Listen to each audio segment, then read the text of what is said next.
ಅಣ್ಣಿಗೆ madam start ಮಾಡ್ರಿ, recording start ಆಗಿದೆ. ಹ್ಞೂನ್ರಿ. Okay, thank you.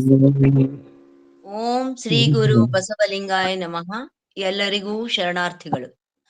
ಎಚ್ಚರವಿರಬೇಕು ನಡೆನುಡಿಗಳಲ್ಲಿ, ಮಚ್ಚರವಿರಬೇಕು ಭವ ಸಂಸಾರದಲ್ಲಿ, ಹುಚ್ಚನಂತಿರಬೇಕು ಜನರ ಕಣ್ಣಲ್ಲಿ, ಮನ ಅಚ್ಚೊತ್ತಿರಬೇಕು ಲಿಂಗದಲ್ಲಿ, ಇಂತಿ ಗುಣವುಳ್ಳಾತನೇ ಅಚ್ಚ ಶರಣನು ನೋಡ ಅಖಂಡೇಶ್ವರ ಎಂದು ಹೇಳಿದ ಷಣ್ಮುಖ ಶಿವಯೋಗಿಗಳು ಬಸವಾದಿ ಶರಣರನ್ನು ತನ್ನ ಮಂದಿರದಲ್ಲಿ ನೆನೆಯುತ್ತಾ ಅಕ್ಕನ ಅರಿವು ವಚನ ಅಧ್ಯಯನ ವೇದಿಕೆ ಹಾಗೂ ಬಸವಾದಿ ಶರಣರ ಚಿಂತನ ಕೂಟ ಈ ಎಲ್ಲ ಸಂಘಟನೆಗಳ ಸಂಯುಕ್ತ ಆಶ್ರಯದಲ್ಲಿ ಶರಣೆ ಬಸಮ್ಮ ಭರಂಶೆಟ್ಟಿ ಅವರ ತಾಯಿಯವರಾದ ಲಿಂಗೈ ಶರಣೆ ಸುಭದ್ರಾದೇವಿ ಉಪ್ಪಿನ್ ಅವರ ವಿಶೇಷ ದತ್ತಿ ಉಪನ್ಯಾಸ ಈಗ ನಡೆಯಲಿದೆ. ಈಗ ಹುಲಿಗೆರೆಯ ಸಾಹಿತ್ಯ ಪರಿಸರ ಎಂಬ ವಿಶೇಷ ಉಪನ್ಯಾಸ ನೀಡಲಿರುವ ಡಾಕ್ಟರ್ ಸಿದ್ಧಲಿಂಗ ಸಜ್ಜನ್ ಶೆಟ್ಟರ್ ಸರ್ ಅವರಿಗೂ, ನಮ್ಮೆಲ್ಲ ಸಂಘಟನೆಗಳ ರೂವಾರಿಗಳು ಮಾರ್ಗದರ್ಶಕರು ಆದ ಸೋದರ ಡಾಕ್ಟರ್ ಶಶಿಕಾಂತ್ ಪಟ್ಟಣ್ ಸರ್ ಅವರಿಗೂ, ರುದ್ರಮೂರ್ತಿ ಪ್ರಭು ಸರ್ ಅವರಿಗೂ, ರಾಜಣ್ಣ ಸರ್ ಅವರಿಗೂ ಮತ್ತು ಸ್ವಾಗತ ಪ್ರಾಸ್ತಾವಿಕ ಪರಿಚಯ ಮಾಡುತ್ತಿರುವ ಸೋದರಿ ಡಾಕ್ಟರ್ ಸರಸ್ವತಿ ಪಾಟೀಲ್ ಮೇಡಮ್ ಅವರಿಗೂ, ಅವರಿವರೆನ್ನದೆ ನಮ್ಮ ಅಂತರ್ಜಾಲ ಕೂಟದಲ್ಲಿ ಭಾಗವಹಿಸಿದ ಎಲ್ಲಾ ಶರಣ ಬಂಧುಗಳಿಗೂ ಹೃತ್ಪೂರ್ವಕ ಅನಂತ ನಮನಗಳು. ಸುಂದರ ಸಂಜೆಯ ಕಾರ್ಯಕ್ರಮವನ್ನು ವಚನ ಪ್ರಾರ್ಥನೆಯೊಂದಿಗೆ ಪ್ರಾರಂಭಿಸೋಣ. ವಚನ ಪ್ರಾರ್ಥನೆಯನ್ನು ಸಂಗೀತ ವಿದ್ವಾಂಸರಾದ ನಮ್ಮ ಸಂಘಟನೆಗಳ ಸಂಗೀತ ಶಕ್ತಿಯಾದ ಡಾಕ್ಟರ್ ಮೃತ್ಯುಂಜಯ್ ಶೆಟ್ಟರ್ ಸರ್ ನಡೆಸಿಕೊಡಬೇಕೆಂದು ವೇದಿಕೆಯ ಪರವಾಗಿ ವಿನಂತಿಸುವೆ.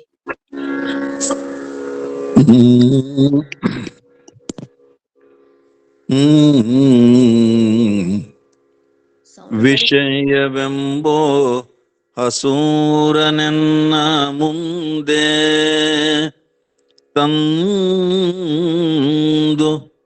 ಪಸರಿಸಿದೆಯಯ್ಯ,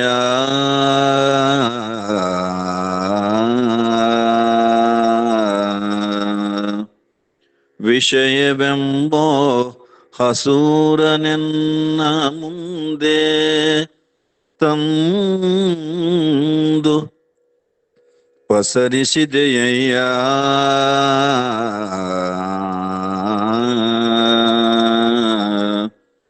ಪಶುವೇನ ಬಲ್ಲುದು ಹಸುರೆಂದೆಳೆಸುವುದೋ,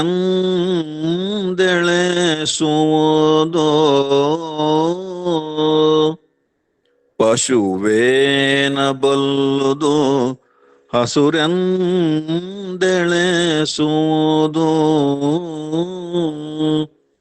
ವಿಷಯ ರಹಿತನ ಮಾಡಿ ಭಕ್ತಿ ರಸವಾ ದಣಿಯೇ ಮೀಸಿ, ವಿಷಯ ರಹಿತನ ಮಾಡಿ ಭಕ್ತಿ ರಸವಾ ದಣಿಯೇ ಮೀಸಿ, ಸುಬುದ್ಧಿ ಎಂಬ ಉದಕವ ನೆರೆದು, ಸುಬುದ್ಧಿ ಎಂಬ ಉದಕವ ನೆರೆದು, ನೋಡಿ ಸಲುಹಯ್ಯ ಕೂಡಲ ಸಂಗಮ ದೇವ, ವಿಷಯವೆಂಬೋ ಹಸೂರನೆನ್ನ ಮುಂದೆ ತಂದು ಪಸರಿಸಿದೆಯಯ್ಯ,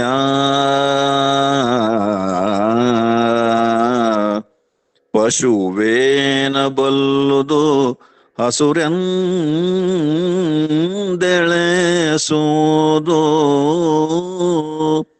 ವಿಷಯ ರಹಿತನ ಮಾಡಿ ವಿಷಯ ರಹಿತನ ಮಾಡಿ ಭಕ್ತಿ ರಸವಾ ದಣಿಯೇ ಮೀಸಿ, ಸುಬುದ್ಧಿ ಎಂಬ ಉದಕವ ನೆರೆದು, ನೋಡಿ ಸಲುವಯ್ಯ ಕೂಡಲ ಸಂಗಮ ದೇವ, ವಿಷಯವೆಂಬೋ ಹಸೂರನೆನ್ನ ಮುಂದೆ, ವಿಷಯವೆಂಬೋ ಹಸೂರನೆನ್ನ ಮುಂದೆ, ವಿಷಯವೆಂಬೋ ಹಸೂರನೆನ್ನ ಮುಂದೆ ತಂದು ಪಸರಿಸಿದೆಯ.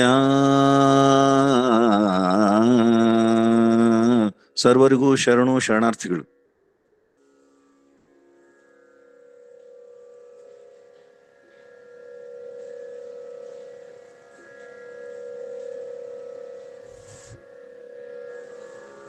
ಮೇಡಮ್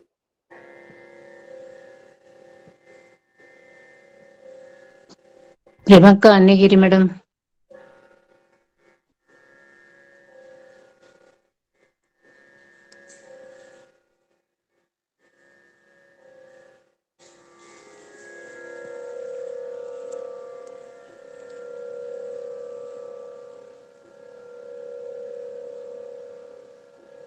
ದಾನಮ್ಮ ಮೇಡಮ್ ನೀವೇ ತಗೋತೀರಿ ನೋಡ್ರಿ.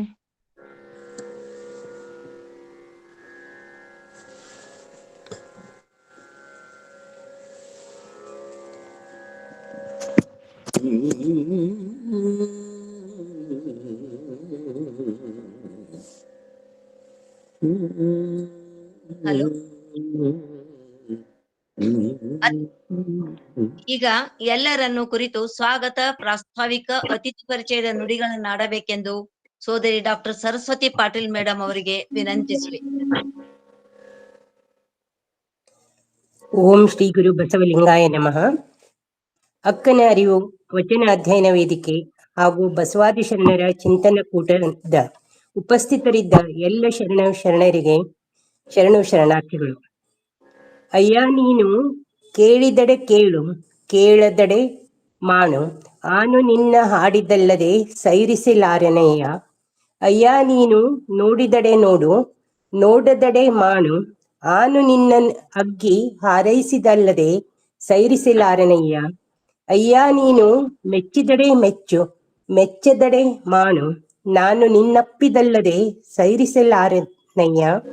ಅಯ್ಯ ನೀನು ಒಲಿದಡೆ ಒಲಿ, ಒಲಿಯದಡೆ ಮಾಡು, ಆನು ನಿನ್ನ ಪೂಜಿಸಿದಲ್ಲದೆ ಸೈರಿಸಲಾರೆನಯ್ಯ. ಚೆನ್ನಮಲ್ಲಿಕಾರ್ಜುನಯ್ಯ, ಆನು ನಿಮ್ಮನ್ನರ್ಚಿಸಿ ಪೂಜಿಸಿ ಹರುಷದಲೋಲಾಡುವೆನಯ್ಯ. ಅಕ್ಕ ಮಹಾದೇವಿ ಚೆನ್ನಮಲ್ಲಿಕಾರ್ಜುನನಿಗೆ ತಾನಂದು ಎಷ್ಟು ಪರಿಪರಿಯಾಗಿ ವಿವಿಧ ರೀತಿಯಲ್ಲಿ ಪೂಜಿಸುತ್ತೇನೆ, ನೀನು ನನ್ನನ್ನು ನಿರ್ಲಕ್ಷಿಸುತ್ತೀಯೋ ಸ್ವೀಕರಿಸುತ್ತೀಯೋ ಬಿಡುತ್ತೀಯೋ ಅದು ನನಗೆ ಗೊತ್ತಿಲ್ಲ. ನಾನಂತೂ ನಿನ್ನನ್ನು ಎಲ್ಲ ರೀತಿಯಲ್ಲಿ ಹೊಗಳುತ್ತೇನೆ, ಸ್ತುತಿಸುತ್ತೇನೆ, ಪೂಜಿಸುತ್ತೇನೆ ಅಂತ ಅತ್ಯಂತ ಮಾರ್ಮಿಕವಾಗಿ, ಸುಂದರವಾಗಿ, ಹೃದಯದಾಳದಿಂದ ಸರಳ ಭಾಷೆಯಲ್ಲಿ ಹೇಳಿದ್ದಾಳೆ. ಇದನ್ನೆಲ್ಲಿ ನಾನು ಯಾಕೆ ಒತ್ತು ಕೊಟ್ಟು ಹೇಳುತ್ತಿದ್ದೇನೆಂದರೆ, ನನ್ನಂಥ ವಚನ ಸಾಹಿತ್ಯವನ್ನು ಅರಿಯದಂಥವರನ್ನು, ಶರಣರನ್ನು ಕುರಿತು ಜ್ಞಾನವಿಲ್ಲದ ಅಂಥವರ ಅನೇಕರನ್ನು ಡಾಕ್ಟರ್ ಶಶಿಕಾಂತ್ ಪಟ್ಟಣವರು ಅಗಾಧವಾದ ಶರಣ ಸಾಹಿತ್ಯಕ್ಕೆ ಪರಿಚಯಿಸಿದ್ದಾರೆ. ನಮ್ಮ ಮನಸ್ಸುಗಳಿಗೆ ವಚನ ಹಾಗೂ ಶರಣ ಸಾಹಿತ್ಯವನ್ನು ಕುರಿತು ಚಿಂತನವನ್ನು ಮಾಡುವಂಥ ಶಕ್ತಿಯು ಬಂದಿದ್ದು ಅವರು ನಮಗೆ ನಮ್ಮಿಂದ ಮಾಡಿಸುವ ಕಾರ್ಯ ಮತ್ತು ನೀಡುವ ಪ್ರೋತ್ಸಾಹಗಳ ಕಾರಣ ಎಂಬುದರಲ್ಲಿ ಎರಡನೇ ಮಾತಿಲ್ಲ. ಅಕ್ಕ ಮಹಾದೇವಿ ಮೇಲಿನ ವಚನದಲ್ಲಿ ನನ್ನ ಮಾತನ್ನು ಕೇಳಿದರೆ ಕೇಳು, ಬಿಟ್ಟರೆ ಬಿಡು ಎಂದು ಚೆನ್ನಮಲ್ಲಿಕಾರ್ಜುನನಿಗೆ ಹೇಳುವಂತೆ ನಾನು ನನ್ನ ಕುಟುಂಬ ಸದಸ್ಯರಲ್ಲಿ, ಬೆಳಗಿನ ತಿರುಗಾಟದ ಸ್ನೇಹಿತೆಯರಲ್ಲಿ, ಸಂಗಡಿಗರಲ್ಲಿ ಮಾತನಾಡುವಾಗ ಅನೇಕ ಸಲ ವಚನಗಳ ವಿಷಯವಾಗಿಯೂ ಶರಣರನ್ನು ಕುರಿತಾಗಿಯೂ ಅವರು ಕೇಳಲಿ ಬಿಡಲಿ ಆಗಾಗ ಉಲ್ಲೇಖಿಸುತ್ತಿರುತ್ತೇನೆ. ನಾನು ಮಾತನಾಡುವಾಗ ಅವರೆಷ್ಟೇ ನಿರ್ಲಕ್ಷಿಸಿದರೂ 10-20% ವಿಷಯವಾದರೂ ಅವರ ಮನಸ್ಸುಗಳನ್ನು ತಟ್ಟುತ್ತದೆ ಅಂತ ಅನುಭವ ನನಗಾಗಿದೆ. ಇಂಥ ಅನುಭವ ತಮಗೂ ಆಗಿರಬಹುದು ಎಂದು ನನ್ನ ನಂಬಿಕೆ.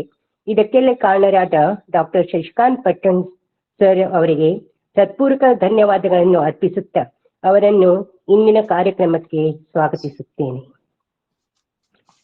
ಇವತ್ತಿನ ಕಾರ್ಯಕ್ರಮದ ಪ್ರಾರಂಭದಲ್ಲಿ ಅತ್ಯಂತ ಸುಶ್ರಾವ್ಯವಾಗಿ ವಚನ ಪ್ರಾರ್ಥನೆಯನ್ನು ಗೈದ ಡಾಕ್ಟರ್ ಮೃತ್ಯುಂಜಯ ಶೆಟ್ಟರ್ ಹಾಗೂ ಕಾರ್ಯಕ್ರಮದ ಅಂತ್ಯದಲ್ಲಿ ವಚನ ಮಂಗಳವನ್ನು ಮಾಡಲಿರುವ ಆತ್ಮೀಯ ಶರಣೆ ಜಯಶ್ರೀ ಆಲೂರ್ ಅವರಿಗೂ ನಾನು ವೇದಿಕೆಗೆ ಹಾರ್ದಿಕವಾಗಿ ಸ್ವಾಗತಿಸುತ್ತೇನೆ. ವಿಶೇಷ ಉಪನ್ಯಾಸವನ್ನು ನೀಡಲಿರುವ ಡಾಕ್ಟರ್ ಸಿದ್ಧಲಿಂಗೇಶ ಸಜ್ಜನ ಶೆಟ್ಟಿ ಅವರನ್ನು ಅತ್ಯಂತ ಗೌರವಾದರಗಳೊಂದಿಗೆ ತಮ್ಮೆಲ್ಲರ ಪರವಾಗಿ ವೇದಿಕೆಗೆ ಸ್ವಾಗತಿಸುತ್ತೇನೆ.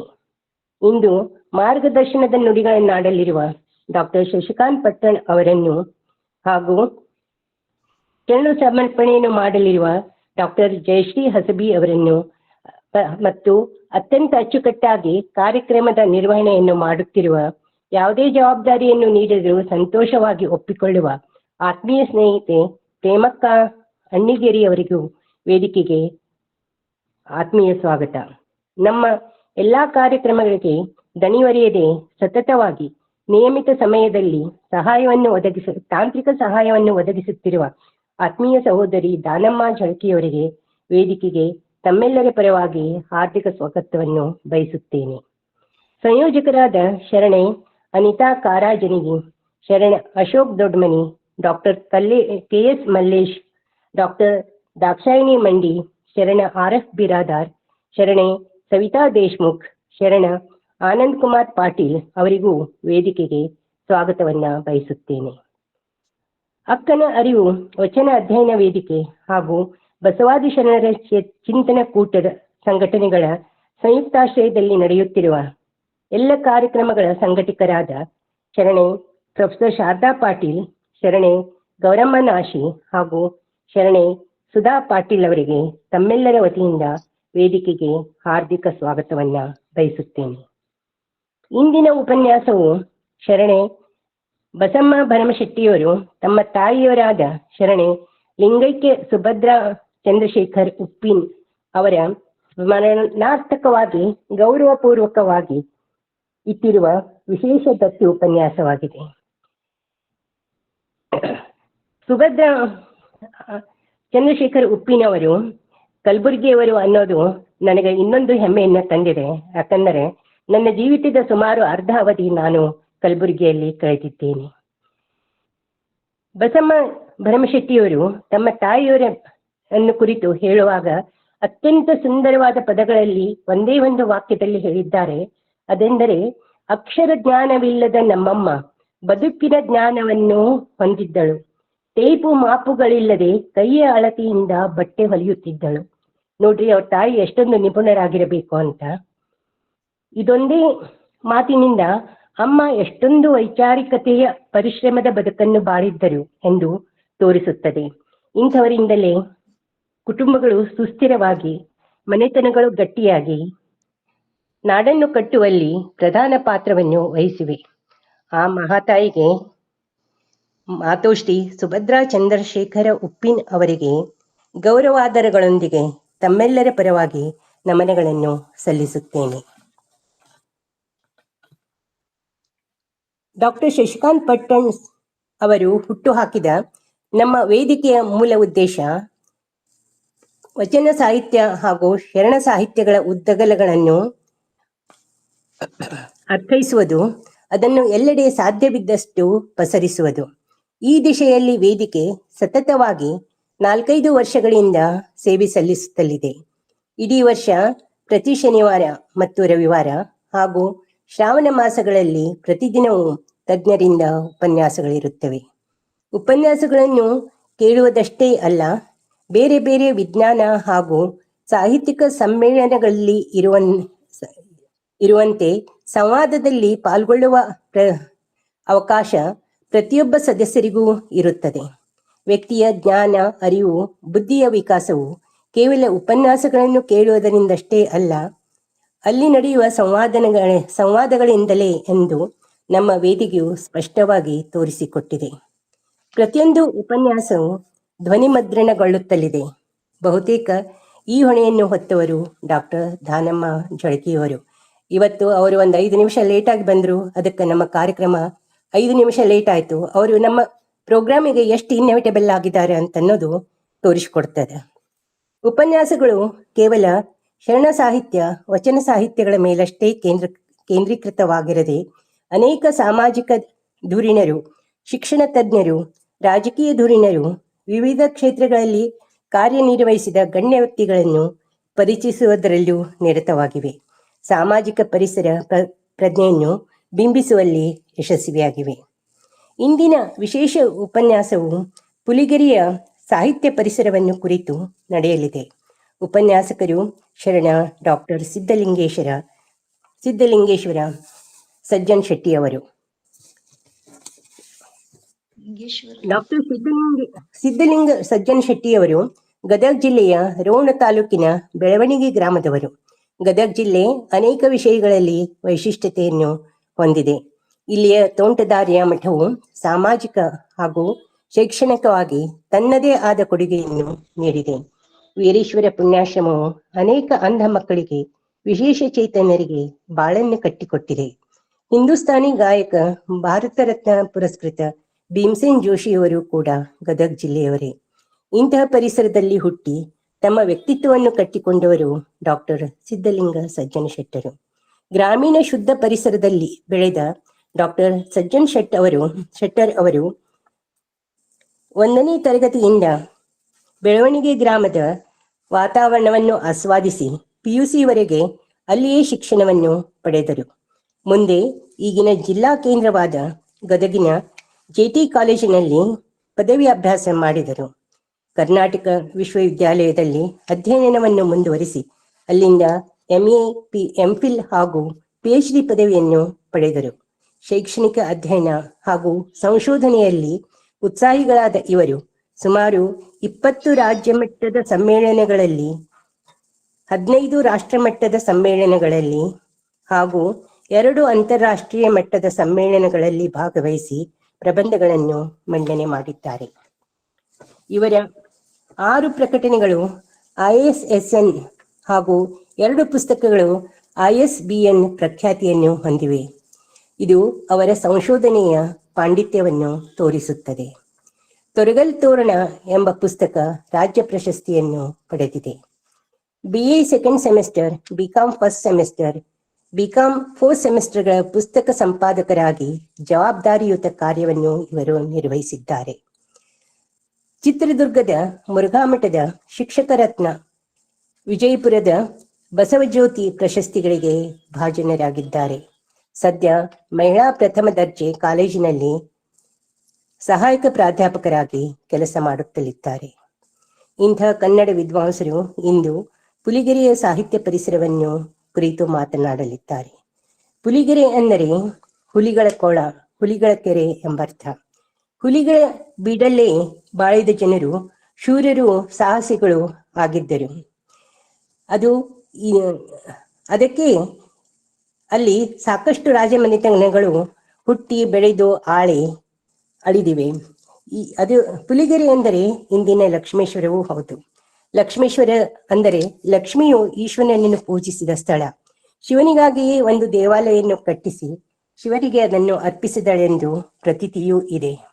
ಇಂತಹ ಐತಿಹಾಸಿಕ ಪ್ರಸಿದ್ಧಿಯಾದ ಪುಲಿಗೆರೆಯ ಸಾಹಿತ್ಯ ಪರಿಸರವನ್ನು ಕುರಿತು ಬೆಳಕನ್ನು ಚೆಲ್ಲಲಿದ್ದಾರೆ ಇಂದಿನ ಉಪನ್ಯಾಸಕರಾದ ಡಾಕ್ಟರ್ ಸಿದ್ಧಲಿಂಗ ಸಜ್ಜನ ಶೆಟ್ಟಿಯವರು. ಅವರಿಗೆ ವೇದಿಕೆಗೆ ಇನ್ನೊಮ್ಮೆ ಆತ್ಮೀಯ ಸ್ವಾಗತವನ್ನು ಬಯಸುತ್ತೇನೆ. ಈ ಶುಭ ಸಂಜೆಯಲ್ಲಿ ಎಲ್ಲರನ್ನೂ ಸ್ವಾಗತಿಸಿ ಪ್ರಾಸ್ತಾವಿಕ 2 ನುಡಿಗಳನ್ನಾಡಿ ಉಪನ್ಯಾಸಕರ ಪರಿಚಯವನ್ನು ಮಾಡುವ ಸದವಕಾಶವನ್ನು ಒದಗಿಸಿದ ಅಕ್ಕನ ಅರಿವು ವಚನ ಅಧ್ಯಯನ ವೇದಿಕೆ ಹಾಗೂ ಬಸವಾದಿ ಶರಣರ ಚಿಂತನ ಕೂಟದ ಸಂಘಟನಾಕಾರರಿಗೆ ನನ್ನ ಅನಂತ ಧನ್ಯವಾದಗಳು. ವೇದಿಕೆಯ ಮೇಲೆ ಉಪಸ್ಥಿತರಿದ್ದ ಎಲ್ಲ ಶರಣರಿಗೆ ಇನ್ನೊಮ್ಮೆ ಶರಣಾರ್ಥಿಗಳನ್ನು ಅರ್ಪಿಸುತ್ತೇನೆ. ಅತ್ಯಂತ ಅಚ್ಚುಕಟ್ಟಾಗಿ ಆತ್ಮೀಯತೆಯಿಂದ ಎಲ್ಲರನ್ನೂ ಸ್ವಾಗತಿಸಿ ಸಮರ್ಪಕವಾಗಿ ಪ್ರಾಸ್ತಾವಿಕ ನುಡಿಗಳನ್ನಾಡಿ ಅಷ್ಟೇ ಚೊಕ್ಕದಾಗಿ ಅತಿಥಿಗಳ ಪರಿಚಯ ಮಾಡಿದ ಡಾಕ್ಟರ್ ಸರಸ್ವತಿ ಪಾಟೀಲ್ ಮೇಡಮ್ ಅವರಿಗೆ ವೇದಿಕೆಯ ಪರವಾಗಿ ಹಾಗೂ ವೈಯಕ್ತಿಕವಾಗಿ ಅನಂತ ಧನ್ಯವಾದಗಳು. ಅದರಂತೆ ಡಾಕ್ಟರ್ ಮೃತ್ಯುಂಜಯ ಸಟರ್ ಸರ್ ಅವರಿಗೂ ಧನ್ಯವಾದಗಳನ್ನು ಅರ್ಪಿಸಬೇಕು. ಅವರ ಸಂಗೀತ ಸುದೆ ಹರಿಸಿದರೆ ನಮ್ಮ ಮನಕ್ಕೊಂದು ಹಬ್ಬದೂಟ ಮಾಡಿದ ಹಾಗೆ ಆಗುವುದು. ನನ್ನ ಮೊಬೈಲು ಅವಾಗ ಮ್ಯೂಟ್ ದಲ್ಲಿದ್ದ ಕಾರಣ ಈ ರೀತಿ ಆಯ್ತು, ಕ್ಷಮೆ ಇರ್ಲಿ ಸರ್. ಈಗ ಮುಂದಿನ ಘಟ್ಟ, ಈಗ ಕಾರ್ಯಕ್ರಮದ ಮಹತ್ವದ ಘಟ್ಟ, ವಿಶೇಷ ಉಪನ್ಯಾಸ ಪುಲಿಗೆರೆಯ ಸಾಹಿತ್ಯ ಪರಿಸರ.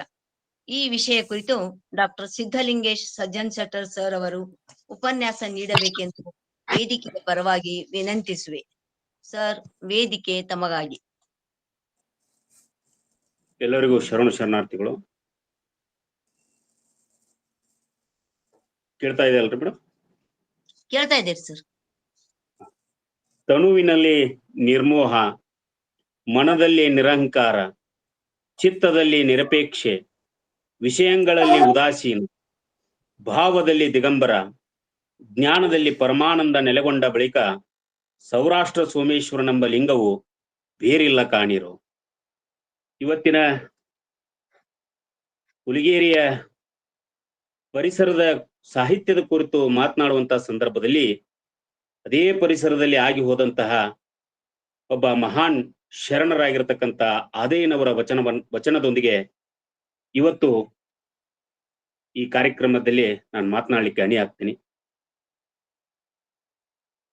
ಅಕ್ಕನ ಅರಿವು ವಚನ ಅಧ್ಯಯನ ವೇದಿಕೆ ಬಸವಾದಿ ಶರಣರ ಚಿಂತನಕೂಟದ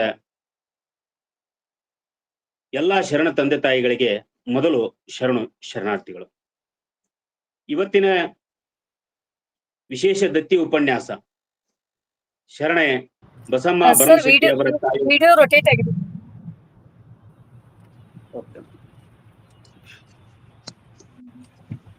ರೊಟೇಟ್ ಆಗಿದೆ ಸರ್ ವಿಡಿಯೋ. ಈಗ ನೋಡಿ madam. Yes sir, yes sir. Okay sir, thank you. ಸರಿ ಇದೆ ಸರ್, ಕಂಟಿನ್ಯೂ ಮಾಡಿ ಸರ್. ಶರಣೆ ಬಸಮ್ಮ ಭರಮಶೆಟ್ಟಿ ಅವರ ತಾಯಿಯವರಾದಂತಹ ಲಿಂಗೈಕ್ಯ ಶರಣೆ ಸುಭದ್ರಾದೇವಿ ಉಪ್ಪಿನವರ ಒಂದು ಸ್ಮರಣಾರ್ಥವಾಗಿ ಇವತ್ತು ದತ್ತಿ ಉಪನ್ಯಾಸ ಕಾರ್ಯಕ್ರಮ. ಈ ಕಾರ್ಯಕ್ರಮದಲ್ಲಿ ವಿಶೇಷವಾಗಿ ಶರಣ ಚಿಂತನೆಗಳ ಮೂಲಕ ನಮ್ಮನ್ನೆಲ್ಲ ಒಂದಿಷ್ಟು ಅನುಭವದ ಅಡಿಗೆ ಕರೆದುಕೊಂಡು ಹೋಗ್ತಾ ಇರುವಂತಹ ಹಿರಿಯ ಶರಣರಾಗಿರ್ತಕ್ಕಂಥ ಡಾಕ್ಟರ್ ಶಶಿಕಾಂತ್ ಪಟ್ಟಣ್ ಗುರುಗಳಿಗೆ, ಶರಣೆ ಸುಧಾ ಪಾಟೀಲ್ ಅವರಿಗೆ, ಗುರುಗಳಾಗಿರ್ತಕ್ಕಂಥ ಶರಣೆ ವೀಣಾ ಹೂಗಾರ್ ಮೇಡಮ್ ಅವರಿಗೆ, ಬಹಳಷ್ಟು ಮನಮುಟ್ಟುವ ಹಾಗೆ ಪ್ರಾರ್ಥನೆ ಗೀತೆಯನ್ನ ಹೇಳಿರತಕ್ಕಂಥ ಶರಣ ಡಾಕ್ಟರ್ ಮೃತ್ಯುಂಜಯ ಶೆಟ್ಟರ ಗುರುಗಳಿಗೂ, ಸರಸ್ವತಿ ಪಾಟೀಲ್ ಮೇಡಮ್ ಅವ್ರಿಗೂ, ದಾನಮ್ಮ ಜಳಕಿ ಮೇಡಮ್ ಅವ್ರಿಗೂ, ಎಲ್ಲರಿಗೂ ಸಹಿತ ಅವರಿವರೆನ್ನದೇ ಎಲ್ಲ ಶರಣ ತಂದೆ ತಾಯಿಗಳಿಗೆ ಹೃದಯಪೂರ್ವಕವಾದಂತಹ ಶರಣು ಶರಣಾರ್ಥಿಗಳು. ಇವತ್ತು ಈ ಒಂದು ದತ್ತಿನಿಧಿ ಉಪನ್ಯಾಸದಲ್ಲಿ ಹುಲಿಗೇರಿ ಸಾಹಿತ್ಯದ ಪರಿಸರ ಅನ್ನುವಂತಹದ್ದು. ಹುಲಿಗೇರಿ ಸಾಹಿತ್ಯವನ್ನು ತೆಗೆದುಕೊಂಡಾಗ ಇದೇ ನಮ್ಮ ಗದಗ ಜಿಲ್ಲೆಯಲ್ಲಿ ಬರತಕ್ಕಂತಹ ಯಾವುದು ಲಕ್ಷ್ಮೇಶ್ವರ ಅವತ್ತಿನ ಕಾಲದ ಹುಲಿಗೇರಿ ಅಂತ ಪ್ರಸಿದ್ಧಿ ಆದಂತಹ ಒಂದು ನಾಡು. ಅಂತಹ ನಾಡಿನ ಕುರಿತು ಅಲ್ಲಿ ಬಹಳಷ್ಟು ಜನ ಕವಿಗಳಾಗಿ ಹೋಗಿದ್ದಾರೆ, ಪಂಡಿತರಾಗಿ ಹೋಗಿದ್ದಾರೆ, ಶಾಸನ ಕವಿಗಳಾಗಿ ಹೋಗಿದ್ದಾರೆ. ಹಲವಾರು ದೇವಾಲಯಗಳನ್ನ, ಹಲವಾರು ಪ್ರಾಚ್ಯ ವಸ್ತು ಶಿಲ್ಪಗಳನ್ನ ಇಂದಿಗೂ ಸಹಿತ ನಾವು ನೋಡ್ಲಿಕ್ಕೆ ಅಲ್ಲಿ ಲಭ್ಯವಾಗ್ತದ. ಅಂತಹ ಹುಲಿಗೇರಿ ಸಾಹಿತ್ಯದ ಪರಿಸರ ಕುರಿತು ನಾವು ನೋಡ್ತಾ ಇದ್ದಾಗ ಪಂಪ ನಮಗೆ ಮೊದಲು ಕಂಡು ಬರ್ತಾನೆ. ಯಾಕಂದ್ರೆ ಪಂಪ ಇದೇ ಪರಿಸರದೊಳಗ ಇದ್ದಂತ ಒಬ್ಬ ಮಹಾನ್ ಕವಿ. ನಾನು ಕೆಲವೊಂದಿಷ್ಟು ಪುಸ್ತಕಗಳನ್ನ ನೋಡ್ಕೊಂತ ಹೋದಾಗ ಪಂಪ ಈ ಬನವಾಸಿಯ ನಾಡು ಅಂದ್ರೆ ಬನವಾಸಿಯ ನಾಡಿಗೆ ಹತ್ತಿರತಕ್ಕಂಥದ್ದೇ ಹುಲಿಗೇರಿ. ಆತ ಹುಟ್ಟಿ ಬೆಳೆದಿದ್ದೆಲ್ಲ ಇದೇ ನಾಡಿನೊಳಗಿರೋದ್ರಿಂದ ಹಲವಾರು ಕವಿಗಳ ಅಭಿಪ್ರಾಯದೊಳಗ ಆತ ಎರಡೂ ಕೃತಿಗಳನ್ನ ಇದೇ ಪರಿಸರದೊಳಗ ಆತ ರಚಿಸಿದ ಅನ್ನುವಂಥದ್ದು ಸಹಿತ ನಮಗೆ ಬಲ್ಲ ಮೂಲಗಳಿಂದ ನಮಗೆ ತಿಳಿದು ಬರ್ತಕ್ಕಂಥದ್ದು. ಅಂತ ಪಂಪ ನಡೆದಾಡಿದಂತಹ ಪರಿಸರ ಈ ಹುಲಿಗೇರಿ ಸಾಹಿತ್ಯ. ಆತನ ಒಂದು ಪದ್ಯದಲ್ಲಿ ಬರ್ತದೆ, ರಾಜಾದ್ರ ಆಜಕಂ ಎನಿಸಿದ ಸಾಜದ ಪುಲಿಗೇರಿಯ ತಿರುಳ ಕನ್ನಡದೋಳ್ ನಿರ್ವಾಜ ದಶಕದೋಳ್ ಪುದಿದೊಂದು ಜಯ ಬಲದಿನ್ ಇನಿಯ ಕವಿತೆ ಪಂಪನ ಕವಿತೆ ಅಂತ ಆತ ಹೇಳ್ತಾನೆ. ಆತನ ಪದ್ಯದಲ್ಲಿ ಬರ್ತಕ್ಕಂತಹ ಪುಲಿಗೇರಿಯ ತಿರುಳು ಕನ್ನಡದೋಳ್, ನಾನು ಪುಲಿಗೇರಿಯ ತಿರುಳು ಕನ್ನಡದೊಳಗೆ ನಾನು ಕೃತಿಗಳನ್ನ ರಚಿಸಿದೆ ಅನ್ನುವಂತಹದ್ದನ್ನ ಪಂಪ ತನ್ನ ವಿಕ್ರಮಾರ್ಜುನ ವಿಜಯದೊಳಗೆ ಬರ್ತಕ್ಕಂಥ ಒಂದು ಪದ್ಯದೊಳಗ ಆತನೇ ಹೇಳ್ಕೊಂಡಿರ್ತಕ್ಕಂಥದ್ದನ್ನ ನಾವು ನೋಡಿದಾಗ ಪಂಪ ಈ ಪರಿಸರದ ಬಗ್ಗೆ ಬಹಳಷ್ಟು ಆಳವಾದಂತಹ ಅಧ್ಯಯನ ಮತ್ತು ಇಲ್ಲಿರ್ತಕ್ಕಂಥ ಪರಿಸರವನ್ನ ಬಹಳ ಹತ್ತಿರದಿಂದ ನೋಡಿದ್ದ ಅನ್ನೋದಕ್ಕೆ ಇದೊಂದು ಪದ್ಯ ನಮಗೆ ಸಾಕ್ಷಿ ಅನ್ನುವಂಥದ್ದು. ಈಗಲೂ ಸಹಿತ ನಾವು ಇವತ್ತಿನ ಲಕ್ಷ್ಮೇಶ್ವರಕ್ಕೆ ಹೋದಾಗ ಪಂಪನ ಮೂರ್ತಿಗಳು ಒಂದಲ್ಲ ಎರಡಲ್ಲ ಬಹಳಷ್ಟು ಮೂರ್ತಿಗಳನ್ನ ಅಲ್ಲಿ ಪ್ರತಿಷ್ಠಾಪನೆ ಮಾಡಿರ್ತಕ್ಕಂಥದ್ದನ್ನ ನಾವು ಗಮನಿಸಿದಾಗ ಪಂಪ ಆ ನೆಲದ ಕವಿಯಾಗಿದ್ದ ಅನ್ನುವಂಥದ್ದು ಸಹಿತ ನಮಗೆ ಇಲ್ಲಿ ಸ್ಪಷ್ಟವಾಗಿ ಗೊತ್ತಾಗ್ತದೆ. ಅಂದ್ರೆ ಆತ ಹೇಳ್ತಕ್ಕಂಥದ್ದು ಏನು ಅಂತಂದ್ರೆ, ನಾನು ಈ ಕನ್ನಡದೊಳಗೆ ಅಂದ್ರೆ ಈಗೇನು ನಾವು ನಮ್ಮ ಗದಗಿಗೆ ಹಚ್ಚಿಕೊಂಡಿರ್ತಕ್ಕಂತಹ ಮತ್ತು ಅಂದ್ರೆ ಗದಗ ಜಿಲ್ಲೆ ಮತ್ತು ಧಾರವಾಡದ ಕೆಲವು ಭಾಗಗಳನ್ನ ಒಳಗೊಂಡಿರ್ತಕ್ಕಂತಹ ಈ ಪುಲಿಗೇರಿ ಸಾಹಿತ್ಯ, ಆ ಸಾಹಿತ್ಯದೊಳಗ ತಿರುಳುಗನ್ನಡದೊಳಗೆ ನಾನು ಬರದೆ ಅನ್ನುವಂಥದ್ದನ್ನ ಇಲ್ಲಿ ನಾವು ತಿಳ್ಕೊಬಹುದಾಗ್ತದೆ. ಇಂತಹ ಪುಲಿಗೇರಿಗೆ ಪುಲಿಗೆರೆ, ಪುರಿಗೆರೆ, ಪುರಿಕರ ಅನ್ನುವಂತಹ ಹೆಸರುಗಳು ಬಂದುವು ಅನ್ನುವಂಥದ್ದು ಅದು ಶಾಸನಗಳಲ್ಲಿ ಸಹಿತ ನಮ್ಗೆ ಕಂಡು ಬರ್ತಕ್ಕಂಥದ್ದು. ಇಂತಹ ಪುಲಿಗೇರಿ ಅವತ್ತಿನ ಕಾಲದೊಳಗೆ ಅಂದ್ರೆ ಇವತ್ತು ಶಿರಟ್ಟಿ ಜಿಲ್ಲೆಯ ಕೆಲವು ಭಾಗ, ಹಾವೇರಿ ಜಿಲ್ಲೆಯ ಸವಣೂರು ತಾಲೂಕಿನ ಶಿಗ್ಗಾಂವ್ ತಾಲೂಕಿನ ಕೆಲವು ಭಾಗ, ಹಾಗೆ ದಕ್ಷಿಣದಲ್ಲಿ ಇರ್ತಕ್ಕಂಥ ವರದಾ ನದಿವರೆಗೂ ಸಹಿತ ಈ ಪುಲಿಗೇರಿಯ ಒಂದು ಪರಿಸರ ಹಬ್ಬಿಕೊಂಡಿತ್ತು ಅನ್ನುವಂಥದ್ದು ಸಹಿತ ನಾವಿಲ್ಲಿ ತಿಳ್ಕೊಬೇಕಾಗ್ತದೆ. ಇಂತಹ ಒಂದು ಪರಿಸರಕ್ಕೆ ಅಂಟಿಕೊಂಡಿರ್ತಕ್ಕಂಥದ್ದು ಬೆಳವಲ ಮುನ್ನೂರು. ಹೆಂಗ ಪುಲಿಗೇರಿ ಮುನ್ನೂರು ಅಂತ ನಾವು ಕರಿತೀವಿ, ಇವತ್ತು ನಾವೇನು ಗದಗ ಪರಿಸರ ಅಂತ ಕರಿತೀವಲ್ಲ, ಇದು ಅವತ್ತಿನ ಕಾಲದ ಬೆಳವಲ ಮುನ್ನೂರರ ಪ್ರದೇಶ ಆಗಿತ್ತು ಅನ್ನುವಂಥದ್ದು. ಈ ಬೆಳವಲ ಮುನ್ನೂರು ಮತ್ತು ಪುಲಿಗೇರಿ ಮುನ್ನೂರು ಎರಡೂ ಸಹಿತ ಒಂದಕ್ಕೊಂದು ಅವಿನಾಭಾವ ಸಂಬಂಧವನ್ನ ಹೊಂದಿದವು ಆಗಿದ್ವು ಅನ್ನುವಂಥದ್ದನ್ನ ನಾವು ತಿಳ್ಕೊಬಹುದು. ಡಾಕ್ಟರ್ ಎಂ ಕಲಬುರ್ಗಿ ಗುರುಗಳು ಒಂದ್ ಕಡೆ ಹೇಳ್ತಾರೆ, ಇವೆರಡು ಪುಲಿಗೇರಿ ಮುನ್ನೂರು ಮತ್ತು ಬೆಳವಲ ಮುನ್ನೂರು ಹೇಗೆ ಅಂತಂದ್ರ ಇವು ಗಂಡ ಬೇರುಂಡ ಇದ್ದ ಹಾಗೆ ಅಂತ. ಗಂಡ ಬೇರುಂಡ ಅಂದ್ರೆ ತಲೆಗಳು ಮಾತ್ರ ಎರಡು, ದೇಹ ಮಾತ್ರ ಒಂದು ಅನ್ನುವಂಥದ್ದನ್ನ ಅವರು ತಿಳಿ ಹೇಳ್ತಾರೆ. ಶಾಸನಗಳಲ್ಲಿಯೂ ಸಹಿತ ಅದು ಪ್ರಕಟವಾಗಿರುವುದನ್ನು ಸಹಿತ ನಾವು ಗಮನಿಸಬಹುದು. ಇಂತಹ ಬೆಳವಲ ಮುನ್ನೂರಕ್ಕೂ ಮತ್ತು ಬನವಾಸಿ ಪ್ರಾಂತಕ್ಕೆ ಹತ್ತಿಕೊಂಡಿರ್ತಕ್ಕಂಥದ್ದೇ ಈ ಪುಲಿಗೇರಿ ಮುನ್ನೂರು ಅನ್ನುವಂಥದ್ದು. ಆಡಳಿತದ ಅನುಕೂಲಕ್ಕಾಗಿ ಅವತ್ತಿನ ಕಾಲದೊಳಗೆ ಇಡೀ ಕರ್ನಾಟಕವನ್ನ ಬೇರೆ ಬೇರೆ ರಾಜಮನೆತನಗಳು ಆಳಿದು. ರಾಜಮನೆತನಗಳು ಆಳಿದಾಗ ಒಬ್ನೇ ಅರಸ ಎಲ್ಲಾ ಕಡೆನೂ ಆಳುವಂತಹ ಒಂದು ಅವಶ್ಯಕತೆ ಬಂದಾಗ ಆತ ಏನ್ ಮಾಡ್ತಾ ಇದ್ದ ಅಂತಂದ್ರೆ ಉಪವಿಭಾಗಗಳನ್ನ ಮಾಡ್ತಾ ಇದ್ದ. ಉಪವಿಭಾಗಗಳನ್ನು ಮಾಡಿ ಆತ ಕೆಲವೊಂದಿಷ್ಟು ಹಳ್ಳಿಗಳನ್ನ ಕೆಲವೊಂದಿಷ್ಟು ರಾಜರಿಗೆ, ಸಾಮಂತರಿಗೆ, ಮಾಂಡಳಿಕರಿಗೆ, ಮಂತ್ರಿಗಳಿಗೆ, ರಾಣಿಯರಿಗೆ ಅದನ್ನ ವಹಿಸಿಕೊಟ್ಟು ಕಾರ್ಯಭಾರವನ್ನ ಮಾಡ್ತಾ ಇದ್ರು ಅನ್ನುವಂಥದ್ದನ್ನ ನಾವು ಶಾಸನಗಳಿಂದ ಮತ್ತು ಕೃತಿಗಳಿಂದ ತಿಳಿದುಕೊಳ್ಬಹುದು. ಅಂತಹ ಒಂದಿಷ್ಟು ಊರುಗಳನ್ನ ಸೇರಿಸಿ ಒಂದು ಕೇಂದ್ರ ಸ್ಥಾನವನ್ನಾಗಿ ಮಾಡಿ ಆ ಆಡಳಿತವನ್ನ ನಡೆಸ್ಕೊಂಡು ಹೋಗ್ತಾ ಇದ್ರು. ಆ ಹಿನ್ನೆಲೆ ಒಳಗ ಪುಲಿಗೇರಿ ಮುನ್ನೂರು, ಈ ಮುನ್ನೂರು ಅನ್ನುವಂಥದ್ದು ಐತಲ್ಲ, 300 ಹಳ್ಳಿಗಳನ್ನ ಒಳಗೊಂಡಂತ ಪ್ರದೇಶ. ಬೆಳವಲ ಮುನ್ನೂರು ಅಂದ್ರೆ 300 ಹಳ್ಳಿಗಳನ್ನ ಒಳಗೊಂಡಂತಹ ಪ್ರದೇಶ. ಇವತ್ತಿಗೂ ಸಹಿತ ಆ ಪ್ರದೇಶವನ್ನ ನಾವು ಸಂಶೋಧನಾತ್ಮಕವಾಗಿ ಹೋದಾಗ ಆ 300 ಹಳ್ಳಿಗಳು, ಆದ್ರೆ ಹೆಚ್ಚು ನಮಗೆ ಪುಲಿಗೇರಿಯಲ್ಲಿ ಆ 300 ಹಳ್ಳಿಗಳ ಕುರಿತು ನಮಗೆ ಶಾಸನಗಳು ಸಿಗುದು. ಯಾಕಂದ್ರೆ ನಾನು ಇನ್ಸ್ಕ್ರಿಪ್ಷನ್ಸ್ ಅನ್ನ ಓದ್ತಾ ಇದ್ದಾಗ ಪುಲಿಗೇರಿಯ ಬಗೆಗೆ ಬೆಳಬಲ 300ರಲ್ಲಿ ಸಿಗುವಷ್ಟು ಶಾಸನಗಳು ನಮಗೆ ಪುಲಿಗೇರಿ 300ರಲ್ಲಿ ಲಭ್ಯ ಆಗಲ್ಲ. ಹೀಗಾಗಿ 300 ಹಳ್ಳಿಗಳನ್ನ ಗುರುತಿಸೋದು ಬಹಳ ಕಷ್ಟ. ಆದ್ರೆ ಅದಕ್ಕೆ ಹಚ್ಕೊಂಡಿರ್ತಕ್ಕಂತಹ ಬೆಳಬಲ 300, ನಾನು ಅದನ್ನ ನೋಡ್ತಾ ಇದ್ದಾಗ ಬೆಳಬಲ 300ರ ಕೇಂದ್ರ ಹೆಂಗೆ ಪುಲಿಗೇರಿ 300ರ ಕೇಂದ್ರ ಸ್ಥಾನ ಲಕ್ಷ್ಮೇಶ್ವರ ಆಗಿತ್ತು, ಅಂದ್ರೆ ಪುಲಿಗೇರಿ ಆಗಿತ್ತು, ಹಂಗೆ ಬೆಳವಲ 300ರ ಕೇಂದ್ರ ಸ್ಥಾನ ಯಾವ್ದಾಗಿತ್ತು ಅಂತಂದ್ರೆ ಅಣ್ಣಿಗೇರಿ ಆಗಿತ್ತು ಅನ್ನುವಂಥದ್ದು. ಇವತ್ತಿನ ಅಣ್ಣಿಗೇರಿ ಶಾಸನಗಳಲ್ಲಿ ಅದಕ್ಕೆ ಅನ್ಯಾ ತಟಾಕ ಅಂತ ಕರೀತಾರೆ. ತಟಾಕ ಅಂದ್ರೆ ಕೇರಿ. ಕೇರಿ ಕಟ್ಟಿಸಿದ್ರು. ಯಾರು ಕಟ್ಟಿಸಿದ್ರು ಅಂತಂದ್ರೆ ಅಣ್ಣಿಗದೇವ ಕಟ್ಟಿಸಿದ ಅಂತ. ಅಣ್ಣಿಗದೇವ ಯಾರು ಅಂತಂದ್ರೆ ನಮ್ಮ ಲಕ್ಕುಂಡಿಯ ಅತ್ತಿಮಬ್ಬೆಯ ಮಗ. ಲಕ್ಕುಂಡಿಯ ಅತ್ತಿಮಬ್ಬೆಯ ಮಗ ಅಣ್ಣಿಗದೇವ ಅಲ್ಲಿ ಒಂದು ಕೆರೆ ಕಟ್ಟಿಸಿದ್ದಕ್ಕೆ ಅದಕ್ಕೆ ಅನ್ಯಾ ತಟಾಕ ಅಂತ ಬಂತು. ಅನ್ಯಾ ತಟಾಕ ಹೋಗಿ ಅಣ್ಣಿಗೇರಿ ಅಂತ ಆಯ್ತು. ಇವತ್ತು ನಾವು ಅದನ್ನ ಅಣ್ಣಿಗೇರಿ ಅಂತ ಕರಿತೀವಿ. ಅದು ಅವತ್ತಿನ ಕಾಲದ ರಾಜಧಾನಿಯಾಗಿ, ಅಂದ್ರೆ ಅಣ್ಣಿಗೇರಿ ಮತ್ತು ಪುಲಿಗೇರಿ ಅಂದ್ರೆ ಇವತ್ತಿನ ಲಕ್ಷ್ಮೇಶ್ವರ ಅವತ್ತಿನ ಕಾಲದ 300 ಹಳ್ಳಿಗಳ ಒಂದು ಕೇಂದ್ರ ಸ್ಥಾನಗಳಾಗಿ ಆಡಳಿತವನ್ನ ಮಾಡಿದ್ದನ್ನ ನಾವಿಲ್ಲಿ ಸ್ಮರಿಸ್ಕೊಳ್ಬೇಕಾಗ್ತದ. ಆ ಪುಲಿಗೇರಿ 300 ಅನ್ನುವಂಥದ್ದು ನಮಗ ಫಸ್ಟ್ ಅಂದ್ರೆ ಪ್ರಥಮವಾಗಿ ನಮಗೆ ಸಿಗುವುದು ಯಾವುದು ಅಂತಂದ್ರೆ ಕ್ರಿಸ್ತಶಕ ಸುಮಾರು 600ನೇ ಶತಮಾನದಲ್ಲಿ ಅತಿ ಪ್ರಾಚೀನವಾಗಿರ್ತಕ್ಕಂಥ ಒಂದು ಚಾಲುಕ್ಯ ದೊರೆ ಯರೆಯಮ್ಮ ಅಂತ ಬರ್ತಾನೆ. ಆ ಯರೆಯಮ್ಮನ ಬರೆಸಿದಂತ ಒಂದು ಸಂಸ್ಕೃತ ಶಾಸನದಲ್ಲಿ ಪುಲಿಗೇರಿ ಅನ್ನುವಂತ ಹೆಸರು ನಮಗೆ ಕಂಡು ಬರ್ತದೆ. ಆ ಪುಲಿಗೇರಿ 300 ಹಳ್ಳಿಗಳನ್ನ ಒಳಗೊಂಡಿತ್ತು ಅನ್ನುವಂಥದ್ದು ಸಹಿತ ನಮಗೆ ಸ್ಪಷ್ಟವಾಗಿ ಗೊತ್ತಾಗ್ತದೆ. ಆದ್ರೆ ಈ ಪುಲಿಗೇರಿ ಅನ್ನುವಂಥದ್ದು ಲಕ್ಷ್ಮೇಶ್ವರ ಹೇಗಾಯ್ತು? ಪುಲಿಗೇರಿ ಅಂತೂ ಉಳಿಬೇಕಾಗಿತ್ತಲ್ಲ, ಆದ್ರೆ ಲಕ್ಷ್ಮೇಶ್ವರ ಅಂತ ಹೇಗಾಯ್ತು ಅನ್ನುವಂಥದ್ದನ್ನ ನೋಡ್ಕೊಂತ ಹೋದಾಗ ಅಲ್ಲಿ ಲಕ್ಷ್ಮರಸ ಅನ್ನುವಂತ ಒಬ್ಬ ರಾಜ ಅಲ್ಲಿ ದೇವಾಲಯಗಳನ್ನ ಕಟ್ಟಿಸಿ ಆಡಳಿತವನ್ನ ಮಾಡ್ತಾ ಇದ್ದ. ಹೀಗಾಗಿ ಆ ಲಕ್ಷ್ಮರಸ ದೇವಾಲಯಗಳನ್ನ, ಶಿವಾಲಯಗಳನ್ನ ನಿರ್ಮಿಸಿ ತಾನು ಆಡಳಿತ ಮಾಡುವಂತಹ ಆ ಪ್ರದೇಶಕ್ಕ ಲಕ್ಷ್ಮೇಶ ಅಥವಾ ಲಕ್ಷ್ಮೇಶ್ವರ, ಲಕ್ಷ್ಮಣೇಶ್ವರ ಅನ್ನುವಂತ ಹೆಸರಿನಿಂದ ನಾಮಕರಣ ಮಾಡಿರಬಹುದು ಅನ್ನುವಂತದ್ದನ್ನ ಪ್ರೊಫೆಸರ್ ಎಂ ಬಿ ಬೋಯಿ ಅನ್ನುವಂತ ಒಬ್ಬ ಪ್ರಾಧ್ಯಾಪಕರು ಅಭಿಪ್ರಾಯ ಪಟ್ಟಿರುವುದನ್ನು ಸಹಿತ ನಾವಿಲ್ಲಿ ತಿಳ್ಕೋಬಹುದಾಗ್ತದ. ಕ್ರಿಸ್ತಶಕ 866 ಸಿಗ್ಗಾವಿಯ ಶಾಸನವು ಸಹಿತ ಈ ಪುಲಿಗೇರಿ ಮುನ್ನೂರರ ಬಗ್ಗೆ ಬಹಳ ವಿಸ್ತೃತವಾದಂತ ಮಾಹಿತಿಯನ್ನ ಒದಗಿಸಿಕೊಡ್ತದ ಅನ್ನುವಂಥದ್ದು. ಮತ್ತೆ ವಿಶೇಷವಾಗಿ ಕವಿರಾಜ ಮಾರ್ಗ 9ನೇ ಶತಮಾನದಲ್ಲಿ ಸಿಗ್ತಕ್ಕಂಥ ಶ್ರೀ ವಿಜಯ ಬರೆದಂತ ಕವಿರಾಜ ಮಾರ್ಗದೊಳಗ ಪುಲಿಗೇರಿ ಉಲ್ಲೇಖ ಇರುವುದನ್ನು ಸಹಿತ ನಾವು ಗಮನಿಸಬಹುದು.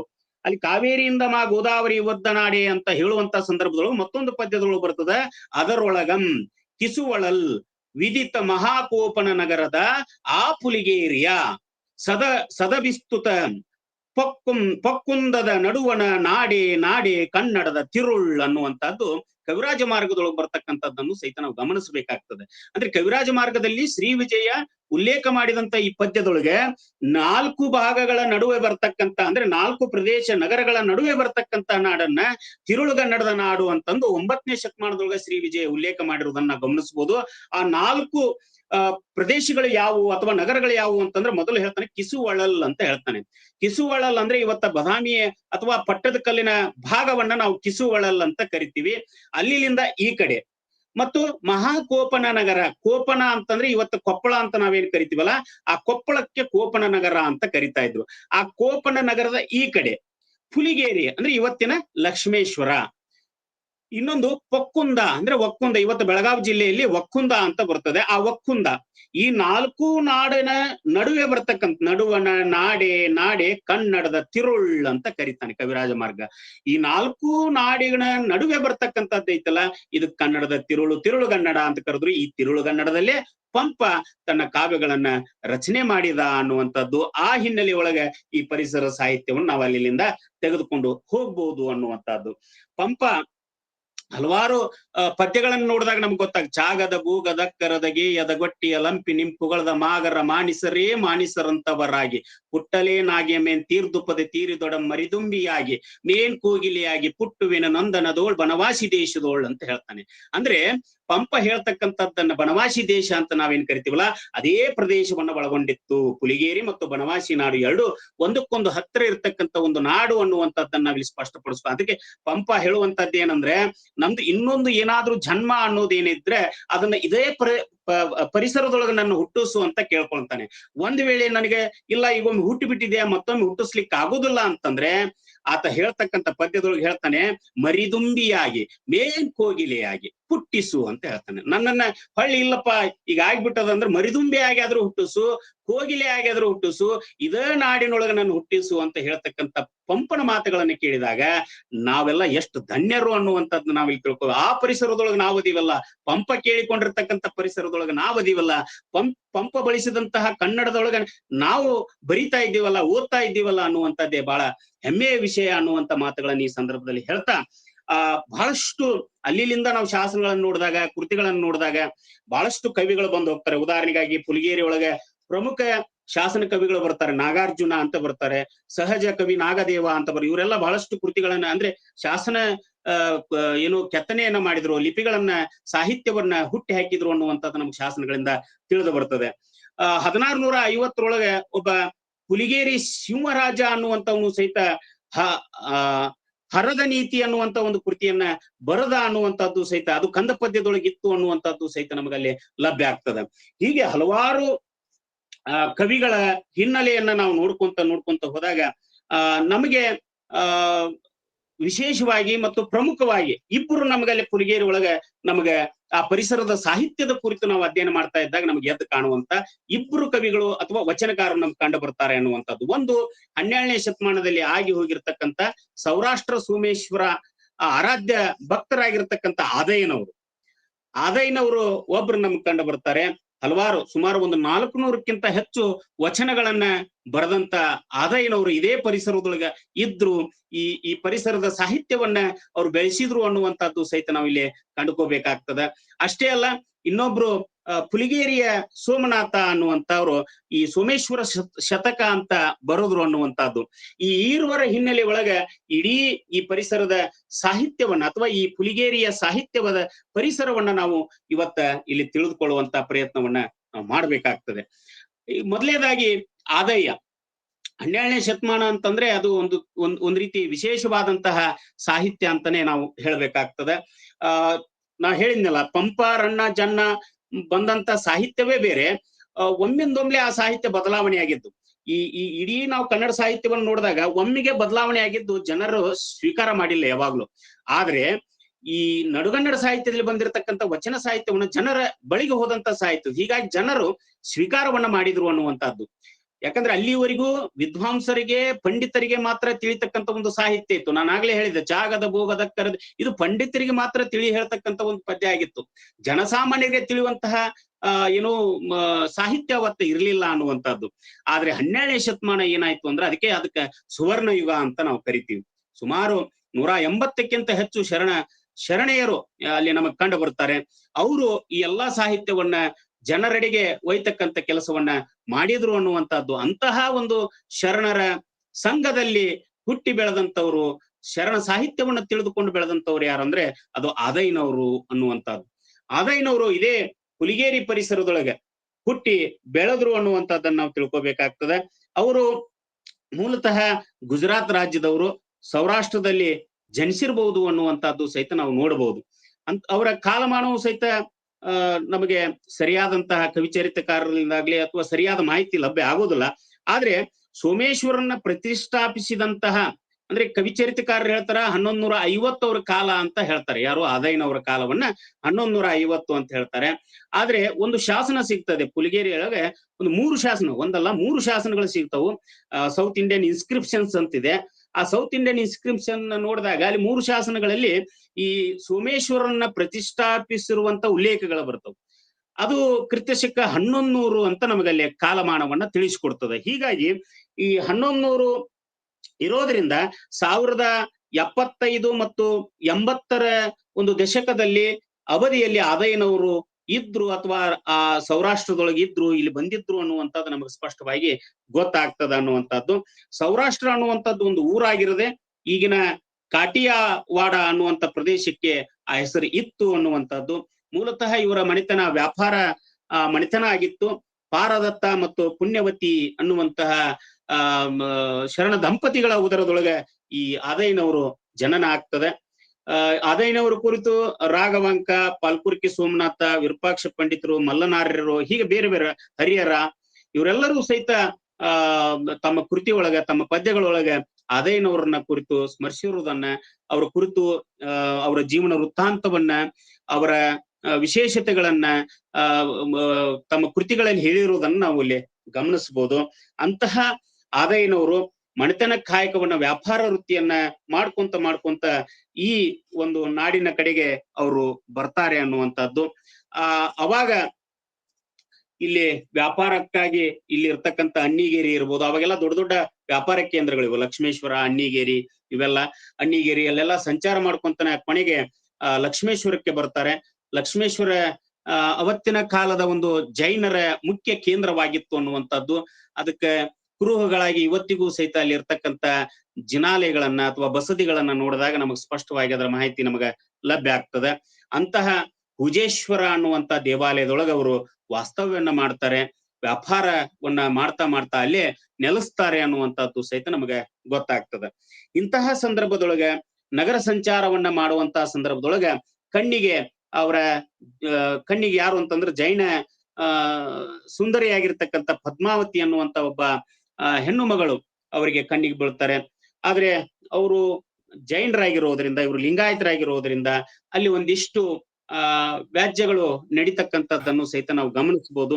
ಈ ಪದ್ಮಾವತಿಯ ತಂದೆಯವರಾಗಿರ್ತಕ್ಕಂಥ ಪಾರಿಶೆಟ್ಟಿ ಅವರು ಸಹಿತ ಈ ಜೈನ ಧರ್ಮದ ಕುರಿತಾಗಿ ಬಹಳಷ್ಟು ಆಳವಾದಂತಹ ಜ್ಞಾನವನ್ನ ಒಳಗೊಂಡಂತವ್ರು. ಅವರು ಒಪ್ಪೋದಿಲ್ಲ, ಮದುವೆ ಆಗ್ತೀನಿ ಅಂತ, ವಿವಾಹ ಆಗ್ತೀನಿ ಅನ್ನುವಂತ ಸಂದರ್ಭದೊಳಗ ಅವ್ರು ಒಪ್ಪೋದಿಲ್ಲ. ಒಪ್ಪದೇ ಇದ್ದಾಗ ಆದೈನವರು ಸಹಿತ ಬಿಡುವುದಿಲ್ಲ. ಕೊನೆಗೆ ಎರಡೂ ಧರ್ಮದವರು ಕೂಡಿಕೊಂಡು ವಿವಾಹ ಪದ್ಮಾವತಿಯರನ್ನ ಆದೈನವರು ವಿವಾಹ ಆಗ್ತಾರೆ ಅನ್ನುವಂಥದ್ದು. ಅಲ್ಲಿ ಒಂದು ಪ್ರಸಂಗ ನಾವು ಪುಸ್ತಕಗಳನ್ನ ನೋಡಿದಾಗ, ಬಸವೇಶ್ವರ ಸಮಕಾಲೀನರು ಬೇರೆ ಬೇರೆ ಪುಸ್ತಕಗಳನ್ನ ನೋಡಿದಾಗ, ಉದಾಹರಣೆಗಾಗಿ ನಮ್ಮ ಮೊನ್ನೆ ಒಂದು ಪುಸ್ತಕ ಕೊಟ್ಟು ಶರಣ ಮಾರ್ಗ ಅಂತ ಡಾಕ್ಟರ್ ಬಸವರಾಜ್ ಸಬರದ್ ಸರ್ ಬರೆದಂತ ಒಂದು ಪುಸ್ತಕದೊಳಗೂ ಸಹಿತ ಅದನ್ನ ನಾನು ನೋಡ್ಕೊಂಡು ಉಲ್ಲೇಖ ಮಾಡ್ಕೊಂಡಿದ್ದೆ. ಅಲ್ಲಿ ಆ ಪ್ರಸಂಗಕ್ಕೆ ಬರ್ತದ. ಏನ್ ಪ್ರಸಂಗ ಅಂತಂದ್ರೆ, ಅಂದ್ರೆ ಇನ್ನೂ ಪುಲಿಗೇರಿಲಿಂದ ಸೋಮನಾಥನ ತಂದು ಪ್ರತಿಷ್ಠಾಪನೆ ಮಾಡಿರುದಿಲ್ಲ ಆದಾಯ. ಆ ಸಂದರ್ಭದೊಳಗ ಆದಾಯನವರು ಈ ಯಾರು ಕೆಲವು ಶಿವಭಕ್ತರಿಗೆ ಪ್ರಸಾದವನ್ನ ಮಾಡಿಸ್ಬೇಕು ಅಂತ ಹೇಳಿ ಸ್ನಾನ ಮಾಡ್ಲಿಕ್ಕೆ ಹೋಗಿ ಹೊಳ್ಳಿ ಬರುವುದ್ರಾಗ ಪ್ರಸಾದ ಮಾಡ್ಬೇಕಂತ ಹೇಳಿ ಮಡದಿಗೆ ಪದ್ಮಾವತಿಗೆ ಪ್ರಸಾದದ ವ್ಯವಸ್ಥೆನ ಮಾಡ್ಲಿಕ್ಕೆ ಹೇಳಿ ಹೋಗ್ತಾರೆ. ಆದ್ರೆ ಅವರ ತಂದೆ ಅಂದ್ರೆ ಪಾರಿಶೆಟ್ಟಿ, ಪದ್ಮಾವತಿಯರ ತಂದೆ, ಅವ್ರಿಗೂ ಸವಣರು ಅವರ ಮನೆಗೆ ಊಟಕ್ಕೆ ಬಂದಿರ್ತಾರ. ಆದ್ರೆ ಊಟ ಮಾಡಿಸಿದ್ದು ಅದು ಏನು ಆಗಿ ಹೋಗ್ತದೋ ಅಥವಾ ಕಡಿಮೆ ಬೀಳ್ತದೋ ಗೊತ್ತಿಲ್ಲ. ಪಾರಿಶೆಟ್ಟಿ ಅವರು ಸೀದಾ ಮಗಳ ಮನೆಗೆ ಬರ್ತಾರ, ಪದ್ಮಾವತಿ ಮನೆಗೆ ಬರ್ತಾರ. ಅದೇನವ್ರ ಇಲ್ಲದಂತ ಸಂದರ್ಭದೊಳಗ ಪದ್ಮಾವತಿ ಮಾಡಿರ್ತಕ್ಕಂಥ ಎಲ್ಲಾ ಪ್ರಸಾದವನ್ನ ತೆಗೆದುಕೊಂಡು ತಮ್ಮ ಮನೆಗೆ ಹೋಗಿ ಆ ಸವಣರಿಗೆ ಪ್ರಸಾದವನ್ನ ನೀಡುವಂತ ಸಂದರ್ಭ. ಅವಾಗ ಆದಾಯನವ್ರು ಮರಳಿ ಆ ಶಿವಭಕ್ತರನ್ನ ಕರೆದುಕೊಂಡು ಬಂದಾಗ, ಶರಣರನ್ನ ಕರ್ಕೊಂಡು ಬಂದಾಗ ಅಲ್ಲಿ ಪ್ರಸಾದ ಇರುವುದಿಲ್ಲ. ನಡೆದದ್ದನ್ನ ಪದ್ಮಾವತಿ ಎಲ್ಲಾ ಹೇಳಿದಾಗ ಕುಪಿತಗೊಳ್ತಾರೆ, ಸ್ವಲ್ಪ ಬೇಜಾರು ಆಗ್ತದೆ. ಆ ಸಂದರ್ಭದೊಳಗೆ ಮತ್ತೆ ಪ್ರಸಾದ ಮಾಡು ಅಂತ ಹೇಳಿದಾಗ, ಪ್ರಸಾದ ಮಾಡಿದ್ರೆ ಸಂಜೆ ಆಗ್ತದ, ಶರಣರು ಹೇಳ್ತಾರ ನಾವು ಸಂಜೆ ಆದ ನಂತರ ಯಾವ್ದು ಪ್ರಸಾದವನ್ನ ತೆಗೆದುಕೊಳ್ಳುವುದಿಲ್ಲ ಅಂತಂದಾಗ ಫಳಪುಷ್ಪಗಳನ್ನ ನೀಡಿ ಅವ್ರನ್ನ ಸಂತೃಪ್ತ ಪಡಿಸ್ತಾರ ಎನ್ನುವಂತದ್ದನ್ನ ನಾವಿಲ್ಲಿ ತಿಳ್ಕೊಬಹುದು. ಅದಾದ ನಂತರ ಈ ಪಾರಿಶೆಟ್ಟಿ ಅವರು ಆದಾಯನವರ ಮನೆಗೆ ಬಂದಾಗ ಕೋಪದಿಂದ ಇರತಕ್ಕಂತ ಆದಾಯನವರನ್ನ ನೋಡಿ ಪ್ರಸಾದವನ್ನ ಮಾಡಿರುದಿಲ್ಲ, ಪ್ರಸಾದ ಮಾಡು ಅಂತಂದಾಗ ನಾನು ಮಾಡುದಿಲ್ಲ ಅನ್ನುವಂತ ಒಂದು ಕೋಪವನ್ನ ವ್ಯಕ್ತಪಡಿಸಿದಾಗ ಒಂದು ಮಾತು ಹೇಳ್ತಾರೆ ಪಾರಿಶೆಟ್ಟಿ ಅವರು. ಏನು ಅಂತಂದ್ರೆ, ನೀನು ಛಲಗಾರ, ಆಡಿದಂತೆ ಮಾಡುವುದು ನಿನ್ನ ರೂಢಿ, ನಿನ್ನ ಕುಲದೇವರನ್ನ ತಂದು ಹುಲಿಗೇರಿಯ ಬಸದಿಯಲ್ಲಿ ನಿಲ್ಲಿಸಿ ಆಮೇಲೆ ಊಟ ಮಾಡುವಂತೆ ನೀ ಕಾಂತದ ಅನ್ನುವಂತ ಮಾತುಗಳನ್ನ ಹೇಳಿದಾಗ ಅವ್ರು ಅನಕವಾಡಿ ಈ ಮಾತುಗಳನ್ನ ಹೇಳ್ತಾರ. ಆದ್ರೆ ಈ ಮಾತು ಎಲ್ಲೋ ಒಂದ್ ಕಡೆ ಆದಾಯನವರ ಮೇಲೆ ಬಹಳಷ್ಟು ಪ್ರಭಾವ ಬೀರುತ್ತದೆ. ಆ ಸಂದರ್ಭದೊಳಗೆ ಹೌದು, ನಾನು ಪುಲಿಗೇರಿ ಒಳಗೆ ಈ ಸೌರಾಷ್ಟ್ರದಿಂದ ಸೋಮೇಶ್ವರನ ತಂದು ನಾನು ಪ್ರತಿಷ್ಠಾಪನೆ ಮಾಡ್ತೀನಿ ಅಂತ ಹೇಳಿ ಅಲ್ಲಿಂದ ಬೇಸಿಗೆ ಕಾಲದೊಳಗೆ ನಡೆದುಕೊಂಡು ಹೋಗ್ತಾರೆ ಅನ್ನುವಂಥದ್ದು. ಆ ಸಂದರ್ಭದಲ್ಲಿ ಪದ್ಮಾವತಿ ಅವರು ಸಹಿತ ಗಂಡ ಬರುವವರೆಗೂ ಸಹಿತ, ಪತಿ ಬರುವವರೆಗೂ ಸಹಿತ ನಾನು ಪ್ರಸಾದ ಸ್ವೀಕರಿಸುವುದಿಲ್ಲ ಅನ್ನುವಂಥದ್ದು ಸಹಿತ ಅವಾಗ ಎಲ್ಲೋ ಒಂದ್ ಕಡೆ ಮನಸ್ಸಿಗೆ ತಾಪ ಮಾಡ್ಕೊಂತಾರೆ ಯಾರು, ಪಾರಿಶೆಟ್ಟಿ ಅವರು. ನಾನು ಅನಬಾರದಾಗಿತ್ತು ಅನ್ನುವಂಥದ್ದು, ನಾನು ಹೀಗೆ ಮಾಡಬಾರದಾಗಿತ್ತು ಅನ್ನುವಂಥದ್ದು ಸಹಿತ ಅಲ್ಲಿ ವ್ಯಕ್ತಪಡಿಸುವುದನ್ನ ನಾವು ಕಾಣಬಹುದು. ಮುಂದೆ ಆದಾಯನವರು ಸೌರಾಷ್ಟ್ರದಿಂದ ಸೋಮನಾಥನ ತಂದು ಸುರಭಣ್ಯ, ಅಂದ್ರೆ ಇವತ್ತೇನ್ ನಾವು ಕರಿತೀವಿ ಸೋಮನಾಥನ ದೇವಾಲಯ ಅಂತ, ಆ ಸುರಭಣ್ಯ ಬಸದಿಯಲ್ಲಿ ಸೋಮನಾಥನನ್ನ ಪ್ರತಿಷ್ಠಾಪಿಸಿದ್ರು ಅನ್ನುವಂಥದ್ದನ್ನ ನಾವಿಲ್ಲಿ ತಿಳ್ಕೋಬಹುದು. ಇಂತಹ ಆದಾಯನವರ ಕುರಿತು, ಅಂದ್ರೆ ಅವರ ಜೀವನ ವೃತ್ತಾಂತವನ್ನ ಕುರಿತು ನಾವು ಬೇರೆ ಬೇರೆ ವಿಚಾರ ಕೃತಿಗಳಿಂದ, ಬೇರೆ ಬೇರೆ ಶಾಸನಗಳು, ಬೇರೆ ಬೇರೆ ವಿಚಾರ ಕಾಕರಗಳಿಂದ ನಾವು ತಿಳಿದುಕೊಳ್ಬಹುದು ಅನ್ನುವಂಥದ್ದು. ಇಂತಹ ಆದಾಯನವರು ವ್ಯಾಪಾರಿ ವೃತ್ತಿಯೊಂದಿಗೆ ಇದ್ರೂ ಸಹಿತ ಅಲ್ಲಿ ಬಸವಣ್ಣನವರ ಮತ್ತು ಶರಣರ ಒಂದು ಪ್ರಭಾವ, ಅವರ ವಚನ ಸಾಹಿತ್ಯದ ಒಂದು ಪ್ರಭಾವ ಅವ್ರ ಮೇಲೆ ಆಗಿ ಎಲ್ಲೋ ಒಂದ್ ಕಡೆ ಕಲ್ಯಾಣದ ಕಡೆ ಹೋಗುವಂತಹ ಕೆಲಸವನ್ನ ಅವರು ಮಾಡ್ತಾರೆ ಅನ್ನುವಂಥದ್ದು. ಬಸವಾದಿ ಶರಣರನ್ನ ಮುಖಾಮುಖಿಯಾಗಿ ಕಂಡು ತಾವು ಸಹಿತ ವಚನ ಸಾಹಿತ್ಯವನ್ನ ಬರೀತಾರೆ ಅನ್ನುವಂಥದ್ದನ್ನ ನಾವು ತಿಳ್ಕೋಬಹುದು. ಇಂತಹ ಆದಾಯನವರು ಸುಮಾರು 400ಕ್ಕಿಂತ ಹೆಚ್ಚು ವಚನಗಳನ್ನ ಅವರು ಬರೆದಿದ್ದನ್ನ ನಾವು ತಿಳ್ಕೋಬಹುದು. ಅವರ ಅಂಕಿತ ಸೌರಾಷ್ಟ್ರ ಸೋಮೇಶ್ವರ ಅನ್ನುವಂಥದ್ದು. ಅಂತಹ ವಚನಗಳ ಒಂದಿಷ್ಟು ವಚನಗಳನ್ನ ನಾವು ನೋಡೋದ್ರಿಂದ ಅವರ ವಿಚಾರಧಾರೆಗಳನ್ನ ತಿಳ್ಕೋಬಹುದು ಅನ್ನುವಂಥದ್ದು. ಮತ್ತು ಅವರು ಶರಣರ ಜೊತೆಗೆ ಎಲ್ಲಾ ಶರಣರ ಜೊತೆಗೆ ಒಡನಾಡಿಗಳಾಗಿದ್ರು, ಅವರ ಸ್ವಭಾವಗಳನ್ನ ಅವರೆಲ್ಲಾ ತಿಳಿದುಕೊಂಡಿದ್ರು ಅನ್ನೋದಕ್ಕೆ ಅವ್ರು 1-2 ವಚನಗಳನ್ನ ನಾವು ನೋಡಿದಾಗ ಅಲ್ಲಿ ಸ್ಪಷ್ಟವಾಗಿ ನಮಗೆ ಗೊತ್ತಾಗ್ತದ. ಹೀಗಾಗಿ ಆದಾಯನವರ ಒಂದು ಸಾಹಿತ್ಯ ಈ ಪುಲಿಗೇರಿಯ ಪರಿಸರದ ಸಾಹಿತ್ಯಕ್ಕೆ ಒಂದು ಮೇರು ಕಳಸ ಅಂತಂದ್ರೆ ತಪ್ಪಾಗ್ಲಿಕ್ಕಿಲ್ಲ. ಅದು ನಮ್ಮ ಗದಗ ಜಿಲ್ಲೆಯ ಒಬ್ಬ ಶರಣರು ಅನ್ನುವಂಥದ್ದು ಅದು ನನಗೂ ಸಹಿತ ಬಹಳಷ್ಟು ಹೆಮ್ಮೆ ತರತಕ್ಕಂಥದ್ದು. ಅಂತಹ ಶರಣರ ಕುರಿತು ಅಂದ್ರೆ ಆದಾಯನವರು ಬಸವಣ್ಣವ್ರ ಬಗ್ಗೆ ಅಪಾರವಾದಂತಹ ಗೌರವವನ್ನ ಒಳಗೊಂಡಂತವ್ರು. ಜಂಗಮದ ಸ್ಥೂಲ ಪ್ರಸಾದವೇ ಬಸವಣ್ಣನ ಸಾಕಾರ ಅನ್ನುವಂತಹ ಒಂದು ಮನಸ್ಸಿನೊಳಗ ಅನ್ಕೊಂಡು ಬಸವಣ್ಣವರನ್ನ ಆರಾಧಿಸಿ ಹಲವಾರು ವಚನಗಳನ್ನ ಅವರು ಬರೆದದ್ದನ್ನು ನಾವು ಗಮನಿಸಬಹುದು. ಅಲ್ಲಿ ಹೇಳ್ತಾರೆ ಒಂದ್ ಕಡೆ, ಬಸವಣ್ಣನ ಭಕ್ತಿ ಸ್ಥಳ, ಮಡಿವಾಳ ಮಾಚನ್ನನ ಮಾಹೇಶ್ವರ ಸ್ಥಳ, ಗಟ್ಟಿವಾಳ ಮುದ್ದಣ್ಣನ ಪ್ರಸಾದಿ ಸ್ಥಳ, ಚನ್ನ ಬಸವಣ್ಣನ ಪ್ರಾಣಲಿಂಗ ಸ್ಥಳ, ಪ್ರಭುವಿನ ಶರಣ ಸ್ಥಳ, ಸೊಡ್ಡಳ ಬಾಚರಸನ ಐಕ್ಯ ಸ್ಥಳ, ಅಜಗಣ್ಣನ ಆರೋಢ, ನಿಜಗುಣನ ಬೆರಗು, ಅನುಮಿಷನ ನಿಶ್ಚಲ, ಮಹಾದೇವಿಯಕ್ಕನ ಜ್ಞಾನ, ನಿಂಬಿಯಕ್ಕನ ನಿಶ್ಚಯ, ಮುಕ್ತಾಯಕ್ಕನ ಅಕ್ಕರು, ಸತ್ಯಕ್ಕನ ಯುಕ್ತಿ, ಅಲ್ಲಾಳಿಯಕ್ಕನ ಸಮತೆ, ರೇವಣ ಸಿದ್ದಯ್ಯ ದೇವರ ನಿಷ್ಠೆ, ಸಿದ್ದರಾಮ ತಂದೆಗಳ ಮಹಿಮೆ, ಮರುಳ ಸಿದ್ದಯ್ಯನ ದೇವರ ಅದೃಷ್ಟ ಪ್ರಸಾದ ನಿಷ್ಠೆ, ಏಕೋ ರಾಮಯ್ಯಗಳ ಆಚಾರ ನಿಷ್ಠೆ, ಪಂಡಿತಾರಾಧ್ಯರ ಸ್ವಯಂಪಾಕ, ಮುಗ್ಧ ಸಂಗಯ್ಯ, ಮೈದುನ ರಾಮಣ್ಣ, ಬೇಡರ ಕಣ್ಣಪ್ಪ, ಕೋಳೂರು ಕೊಡಗುಸು, ತಿರುನೀಲನಕ್ಕರು, ರುದ್ರ ಪಶುಪತಿಗಳು, ದೀಪದ ಕಲಿಯಾರರ ಮುಗ್ಧ ಭಕ್ತಿ ನಿಮ್ಮೊಳಗೆಂದಪ್ಪುದು ಸೌರಾಷ್ಟ್ರ ಸೋಮೇಶ್ವರ ಅನ್ನುವಂತ ಒಂದು ಸುದೀರ್ಘ ವಚನವನ್ನ ನೋಡಿದಾಗ ಇಲ್ಲಿ ಬರ್ತಕ್ಕಂಥ ಪ್ರತಿಯೊಬ್ಬ ಶರಣರನ್ನ ಆದಯ್ಯನವರು ಏನ್ ಮಾಡಿದ್ದಾರೆ ಅಂತಂದ್ರೆ 12ನೇ ಶತಮಾನದ ಬರ್ತಕ್ಕಂಥ ಶಿವಶರಣರನ್ನ ಏಕಕಾಲದಲ್ಲಿ ಅವರು ಸ್ಮರಿಸಿದ್ದನ್ನ ನಾವು ಗಮನಿಸಬಹುದು.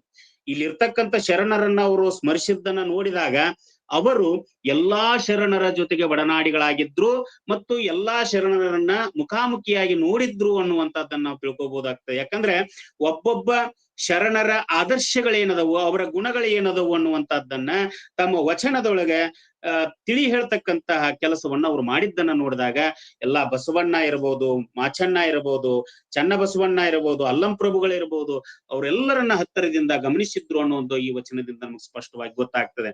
ಇನ್ನೊಂದ್ ಕಡೆ ಹೇಳ್ತಾರೆ, ನಾನು ಹೇಗಿದ್ದೀನಿ, ನನ್ನ ಇಡೀ ದೇಹ ಹೇಗೆ ಶರಣರ ಒಂದು ದೇಹ ಆಗಿದೆ ಅನ್ನುವಂಥದ್ದನ್ನ ಮತ್ತೊಂದು ವಚನದಲ್ಲಿ ಅವರು ಹೇಳ್ತಾರೆ. ಏನು ಅಂದ್ರೆ, ಬಸವಣ್ಣನೇ ಎನ್ನ ಅಂಗ ಅಂತ ಹೇಳ್ತಾರೆ, ಮಡಿವಾಳನೇ ಎನ್ನ ಮನ, ಪ್ರಭುವೇ ಎನ್ನ ಪ್ರಾಣ, ಚನ್ನ ಬಸವಣ್ಣನೇ ಎನ್ನ ಕರಸ್ಥಳದ ಲಿಂಗ, ಗಟ್ಟಿವಾಳನೇ ಎನ್ನ ಭಾವ, ಸೊಡ್ಡಳ ಬಾಚರಸನೇ ಎನ್ನ ಅರಿವು, ಮಹಾದೇವಿ ಅಕ್ಕನೇ ಎನ್ನ ಜ್ಞಾನ, ಮುಕ್ತಾಯಕ್ಕನೇ ಎನ್ನ ಅಕ್ಕರು, ಸತ್ಯಕ್ಕನೇ ಎನ್ನ ಯುಕ್ತಿ, ನಿಂಬಿಯಕ್ಕನೇ ಎನ್ನ ನಿಶ್ಚಯ, ಅಲ್ಲಾಳಿಯಕ್ಕನೇ ಎನ್ನ ಸಮತೆ, ಅನುಮಿಷನ ಎನ್ನ ನಿಶ್ಚಲ, ನಿಜಗುಣನ ಎನ್ನ ಕ್ಷಮೆ, ರೇವಣ ಸಿದ್ದಯ್ಯ ದೇವರನ್ನ ನೇತ್ರ, ಸಿದ್ದರಾಮ ತಂದೆಗಳೆನ್ನ ನೇತ್ರದ ದೃಕ್ಕು, ಮರುಳು ಸಿದ್ದಯ್ಯ ದೇವರನ್ನ ಶೋತ್ರು, ಪಂಡಿತರ ಆರಾಧ್ಯರನ್ನ ಜಿವ್ವೆ, ಏಕೋರಾಮಯ್ಯಗಳೆನ್ನ ನಾಸಿಕ, ಅಸಂಖ್ಯಾತರನ್ನ ಅವಯವಗಳು, ಪುರಾತರನ್ನ ಪುಣ್ಯದ ಪುಂಜ, 770 ಅಮರಗಳನ್ನೆಲ್ಲ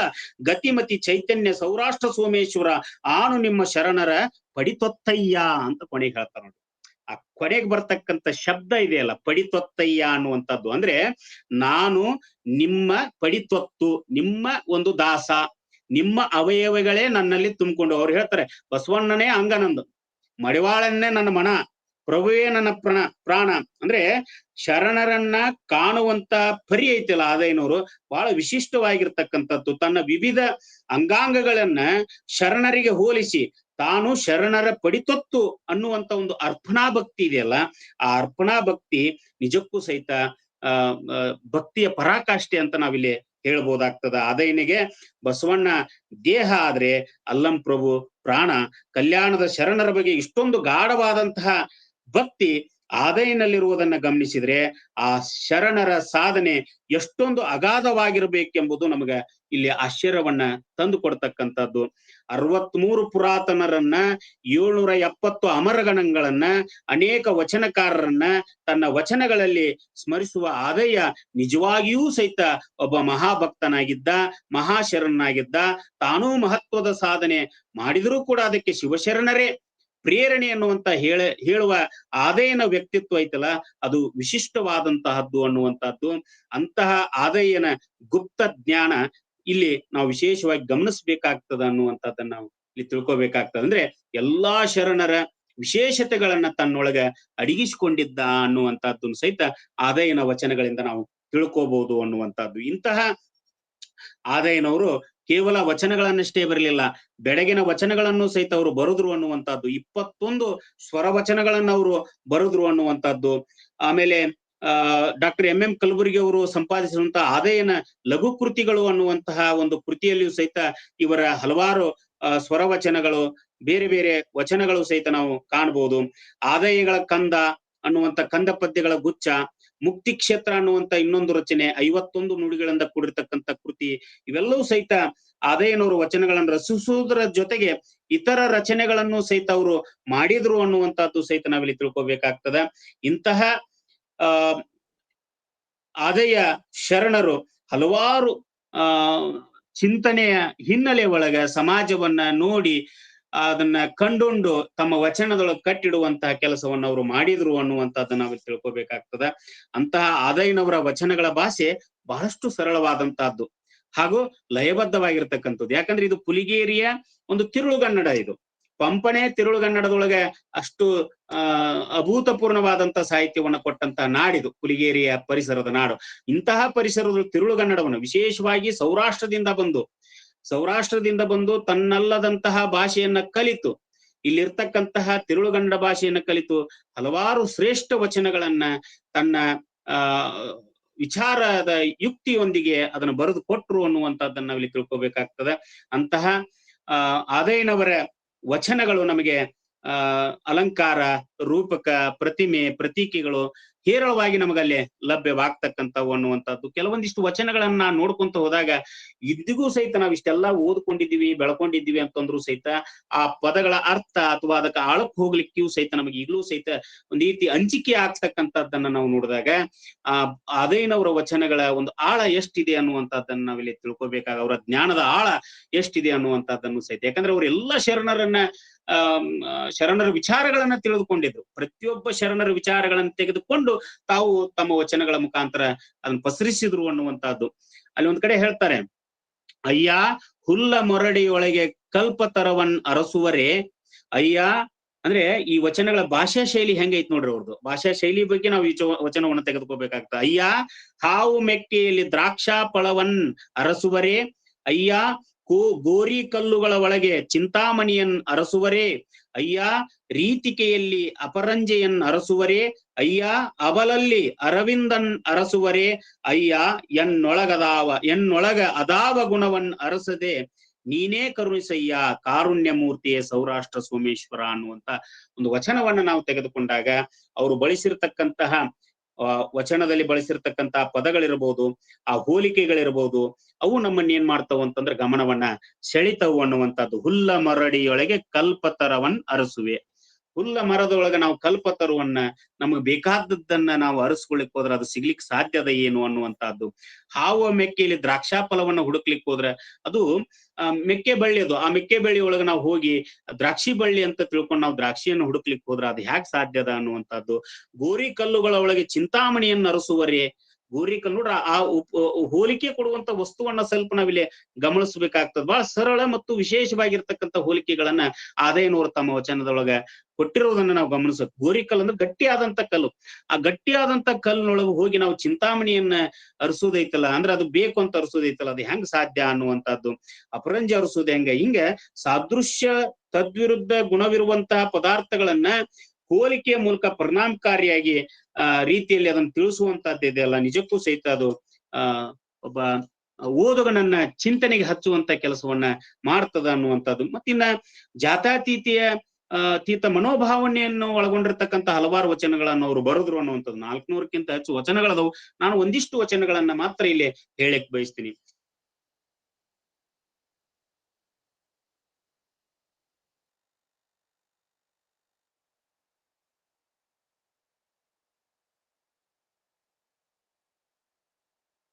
ಎಲವಿನ ನಿಲುವು ಅಮೇದ್ಯದ ಆಗರ ಉಚ್ಚಿಷ್ಟದ ವರತೆ ಮಿದುಳ ಸಮರಾಜಿಯ ಜಾಳಾಂದ್ರ ನರದ ನೆನಜಂತ್ರ ಆದಿ ವ್ಯಾಧಿಯ ವಾಸ ಇಂತಿದರೋಳ್ ಒಳಗೆ ನಿನ್ನ ಕುಲಗೋತ್ರங்கள் ಆವವು ಹೇಳ ಎಲೆಮರುಳೆ.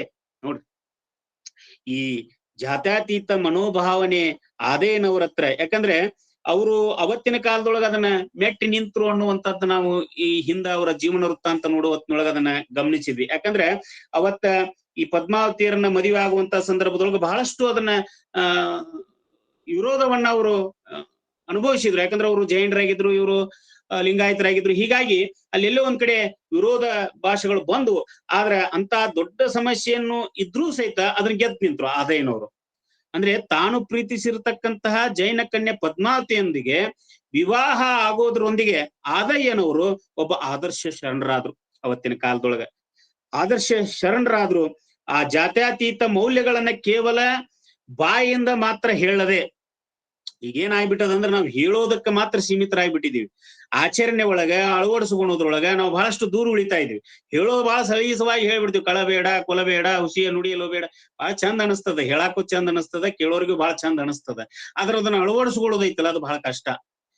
ಅದಕ್ಕೆ ಶರಣರು ನುಡದಂತೆ ನಡೆದ್ರು ಅಲ್ಲ, ನಡೆದಂತೆ ನುಡಿದ್ರು. ಅವರು ಮೊದಲು ಅದನ್ನ ಅಳವಡಿಸ್ಕೊಂಡ್ರು, ನಡೆದು ತೋರಿಸಿದ್ರು, ಹಿಂಗ ಅದ ನೋಡಪ್ಪ ಅಂತಂದು. ಇವತ್ತು ನಾವು ಮಾಡ್ಬೇಕಾಗಿದ್ದು ಅದ ನಾವೇನ್ ಮಾಡ್ಬೇಕಾಗಿದೆ ಅಂದ್ರೆ ಇವತ್ತು ನಮ್ಮ ಕೈಯಲ್ಲಿ ಬಹಳಷ್ಟು ವಿದ್ಯಾರ್ಥಿಗಳು ಕಲಿತಾ ಇದ್ದಾರೆ. ನಾವ್ ಹೇಳಿದ್ರೆ ಅವ್ರು ಕೇಳೋದಿಲ್ಲ, ನಾವ್ ನಡಿಬೇಕಾಗಿದೆ. ಯಾವಾಗ ನಮ್ಮನ್ನ ಪ್ರೀತಿಸ್ತಾರ, ಯಾವಾಗ ನಮ್ಮನ್ನ ಅಪ್ಕೊಂತಾರ, ಯಾವಾಗ ನಮ್ಮನ್ನ ಒಪ್ಕೊಂತಾರ ಅಂತಂದ್ರೆ ನಾವು ಆ ಒಂದು ಹಿನ್ನೆಲೆ ಒಳಗ ನಡೆದಾಗ ಮಾತ್ರ. ನಾವು ಹೇಳೋದಕ್ಕೆ ಮಾತ್ರ, ಬಾಯಿ ಮಾತಿನೊಳಗ ಮಾತ್ರ ಶರಣ ವಚನಗಳನ್ನ ಹೇಳುವಂತದ್ದಾಗಬಾರದು ಅನ್ನುವಂಥದ್ದು. ಅದನ್ನ ನಾವು ಆದೇನವರನ್ನ ನೋಡಿ ನಾವು ತಿಳಿದುಕೊಳ್ಬೇಕಾಗೈತಿ ಅನ್ನುವಂಥದ್ದು. ಯಾಕಂದ್ರೆ ಅವ್ರು ಬಾಯಿಂದ ಮಾತ್ರ ಹೇಳಿಲ್ಲ, ಅದನ್ನ ತಮ್ಮ ಬದುಕಿನೊಳಗೆ ಅಳವಡಿಸಿಕೊಂಡು ತೋರಿಸಿದ್ರು ಅವರು. ಯಾಕಂದ್ರೆ ಜಾತ್ಯತೀತ ಸಮಾಜ ಕಟ್ಟಲು ತಾನೇ ಒಂದು ಮಹತ್ವದ ಉದಾಹರಣೆ ಆದ್ರು ಅವರು. ಆ ಜೈನ ಕನ್ಯೆ ಆಗಿರ್ತಕ್ಕಂಥ ಪದ್ಮ ಬಹಳ ವಿರೋಧ ಇತ್ತು. ಆ ವಿರೋಧದ ಸಂದರ್ಭದಲ್ಲೂ ಸಹಿತ ಅವರನ್ನೇ ಎಲ್ಲರನ್ನ ಒಪ್ಪಿಸಿ ಮದುವೆ, ಅವತ್ತಿನ ಕಾಲದೊಳಗೆ ಒಪ್ಪಿಸಿ ಮದುವೆ ಆಗುವುದಲ್ಲ, ವಿವಾಹ ಆಗುವುದಲ್ಲ, ಅದು ಬಹಳ ಕಷ್ಟ. ಅಂತಹ ಆದೈನವರು ಒಂದು ಸಮಾಜಕ್ಕೆ ಒಂದು ಮಹತ್ವದ ಉದಾಹರಣೆ ಹಾಗೆ ಅವರು ನಿಲ್ತಾರೆ ಅನ್ನುವಂತಹದ್ದು. ಆ ಜಾತಿ ಸಂಘರ್ಷವನ್ನ, ಜಾತಿಯ ಭೂತವನ್ನ ಎದುರಿಸಿದಂತಹ ಆದೈನವರು ಈ ಒಂದು ವಚನವನ್ನ ಬರೀತಾರವ್ರು. ಎಷ್ಟು ಅದ್ಭುತವಾಗಿದೆ ಅಂತಂದ್ರೆ, ನಾನು ಮಧ್ಯಾಹ್ನಲಿಂದ ಓದ್ತಾ ಇದ್ನ ಅದನ್ನ, ಏನ್ ಅದ್ಭುತ ಇದಾರೆ. ಆದ್ರೆ ಈಗ ಈ ವಚನಕಾರರ ಕೇವಲ ಈ ಸಾಮಾಜಿಕವಾದಂತಹ ವಿಚಾರಧಾರೆಗಳಲ್ಲ, ದೇಹದ ವಿಚಾರಗಳು ಸಹಿತ ಅವ್ರಿಗೆ ಗೊತ್ತಿತ್ತು ಅನ್ನುವಂಥದ್ದನ್ನು ಸಹಿತ ನಾವಿಲ್ಲಿ ತಿಳ್ಕೊಬೇಕಾಗ್ತದೆ. ಅವ್ರು ಹೇಳ್ತಾರ, ಎಲುವಿನ ನಿಲುವು ಅಮೇದ್ಯದ ಆಗರ. ಇದು ಏನದಪ್ಪ, ಈ ದೇಹದೊಳಗೆ ಏನದ ಅಂತಂದ್ರೆ ಎಲುವಿನ ನಿಲುವು ಐತಿ. ಎಲುಬು ಐತಿ, ಇದ್ರೊಳಗೆ ಏನಿಲ್ಲ. ಅಮೇದ್ಯದ ಆಗರ, ಅಶುದ್ಧವಾಗಿರ್ತಕ್ಕಂಥದ್ದು ಐತಿ ಇದ್ರೊಳಗೆ. ಒಳ್ಳೇದಷ್ಟಲ್ಲ, ಕೆಟ್ಟದ್ದು ಸಹಿತ ಐತಿ. ಮಿದುಳ ಸದನ ಕೀವು ನೆನೆದ ಓವರಿ. ನೋಡ್ರಿ ಏನೇನೈತಿ, ಮಿದುಳು ಐತಿ, ಸದನ ಕೀವು ಐತಿ. ಆಮೇಲೆ ಹೇಳ್ತಾರ ನೋಡ್ರಿ, ಜಂತಿನ ಜನ್ಮಭೂಮಿ. ಏನಿಲ್ಲ ಇದ್ರೊಳಗೆ, ಜಂತಿನ ಜನ್ಮಭೂಮಿ. ಕ್ರಿಮಿಯ ಗೂಡು, ಶುಕ್ಲದ ಜೇಗೊಳುವೆ, ರುಧಿರದ ತಾಣ. ರಕ್ತ ತುಂಬಿರ್ತಕ್ಕಂಥದ್ದು ಇದು ದೇಹ, ಕೀವು ತುಂಬಿರ್ತಕ್ಕಂಥದ್ದು. ಇದನ್ನ ನಾವೇನ್ ಮಾಡಕ್ ಕುಂತೀವಿ ಅಂತಂದ್ರೆ ಈ ಜಾತಿ ಐತಿ, ಆ ಜಾತಿ, ಈ ಜಾತಿ ಅಂತ ಹೇಳ್ತಾ ಇದ್ದೀವಿ ಅನ್ನುವಂಥದ್ದು. ಅದಕ್ಕೆ ಜಾತ್ಯತೀತ ಮನೋಭಾವನೆ ತುಂಬ್ಲಿಕ್ಕೆ, ಅದಕ್ಕೆ ಎಲ್ಲಾ ದೇಹದೊಳಗೂ ಇದು ಇರುವುದ ಅಡಗಿನ ಅಂತರಂಗ. ಎಲ್ಲಾ ತುಂಬಿಕೊಂಡಿದ್ದೇನದ ಅಂತರಂಗ. ಇದು ಈ ಅಂತರಂಗ ಕಾಣಬಾರ್ದಂತ ಏನಾಗೈತಿ, ತೊಗಲ ಬಹಿರಂಗ. ಇದ್ರ ಮ್ಯಾಗ ಏನಾಗೈತಿ ಅಂತ ತೊಗಲ ಬಹಿರಂಗವಾಗಿ ನಮ್ಗೆ ಅಷ್ಟ ಕಾಣ್ಲಿಕ್ಕತ್ತದ. ಇದ್ರೊಳಗೆ ಎಲ್ಲಾ ಐತಿ. ರೋಮ ರಾಜಿಯ ಜಾಳ ಅಂದ್ರ ಇದ್ರ ಮ್ಯಾಗ ಮತ್ತ ರೋಮ ರಾಜಿ, ರೋಮಗಳ ರಾಶಿ ನಮ್ಗೆ ಜಾಳಾಂಧ್ರವಾಗಿ ಕಾಣ್ತಾ ಇದೆ.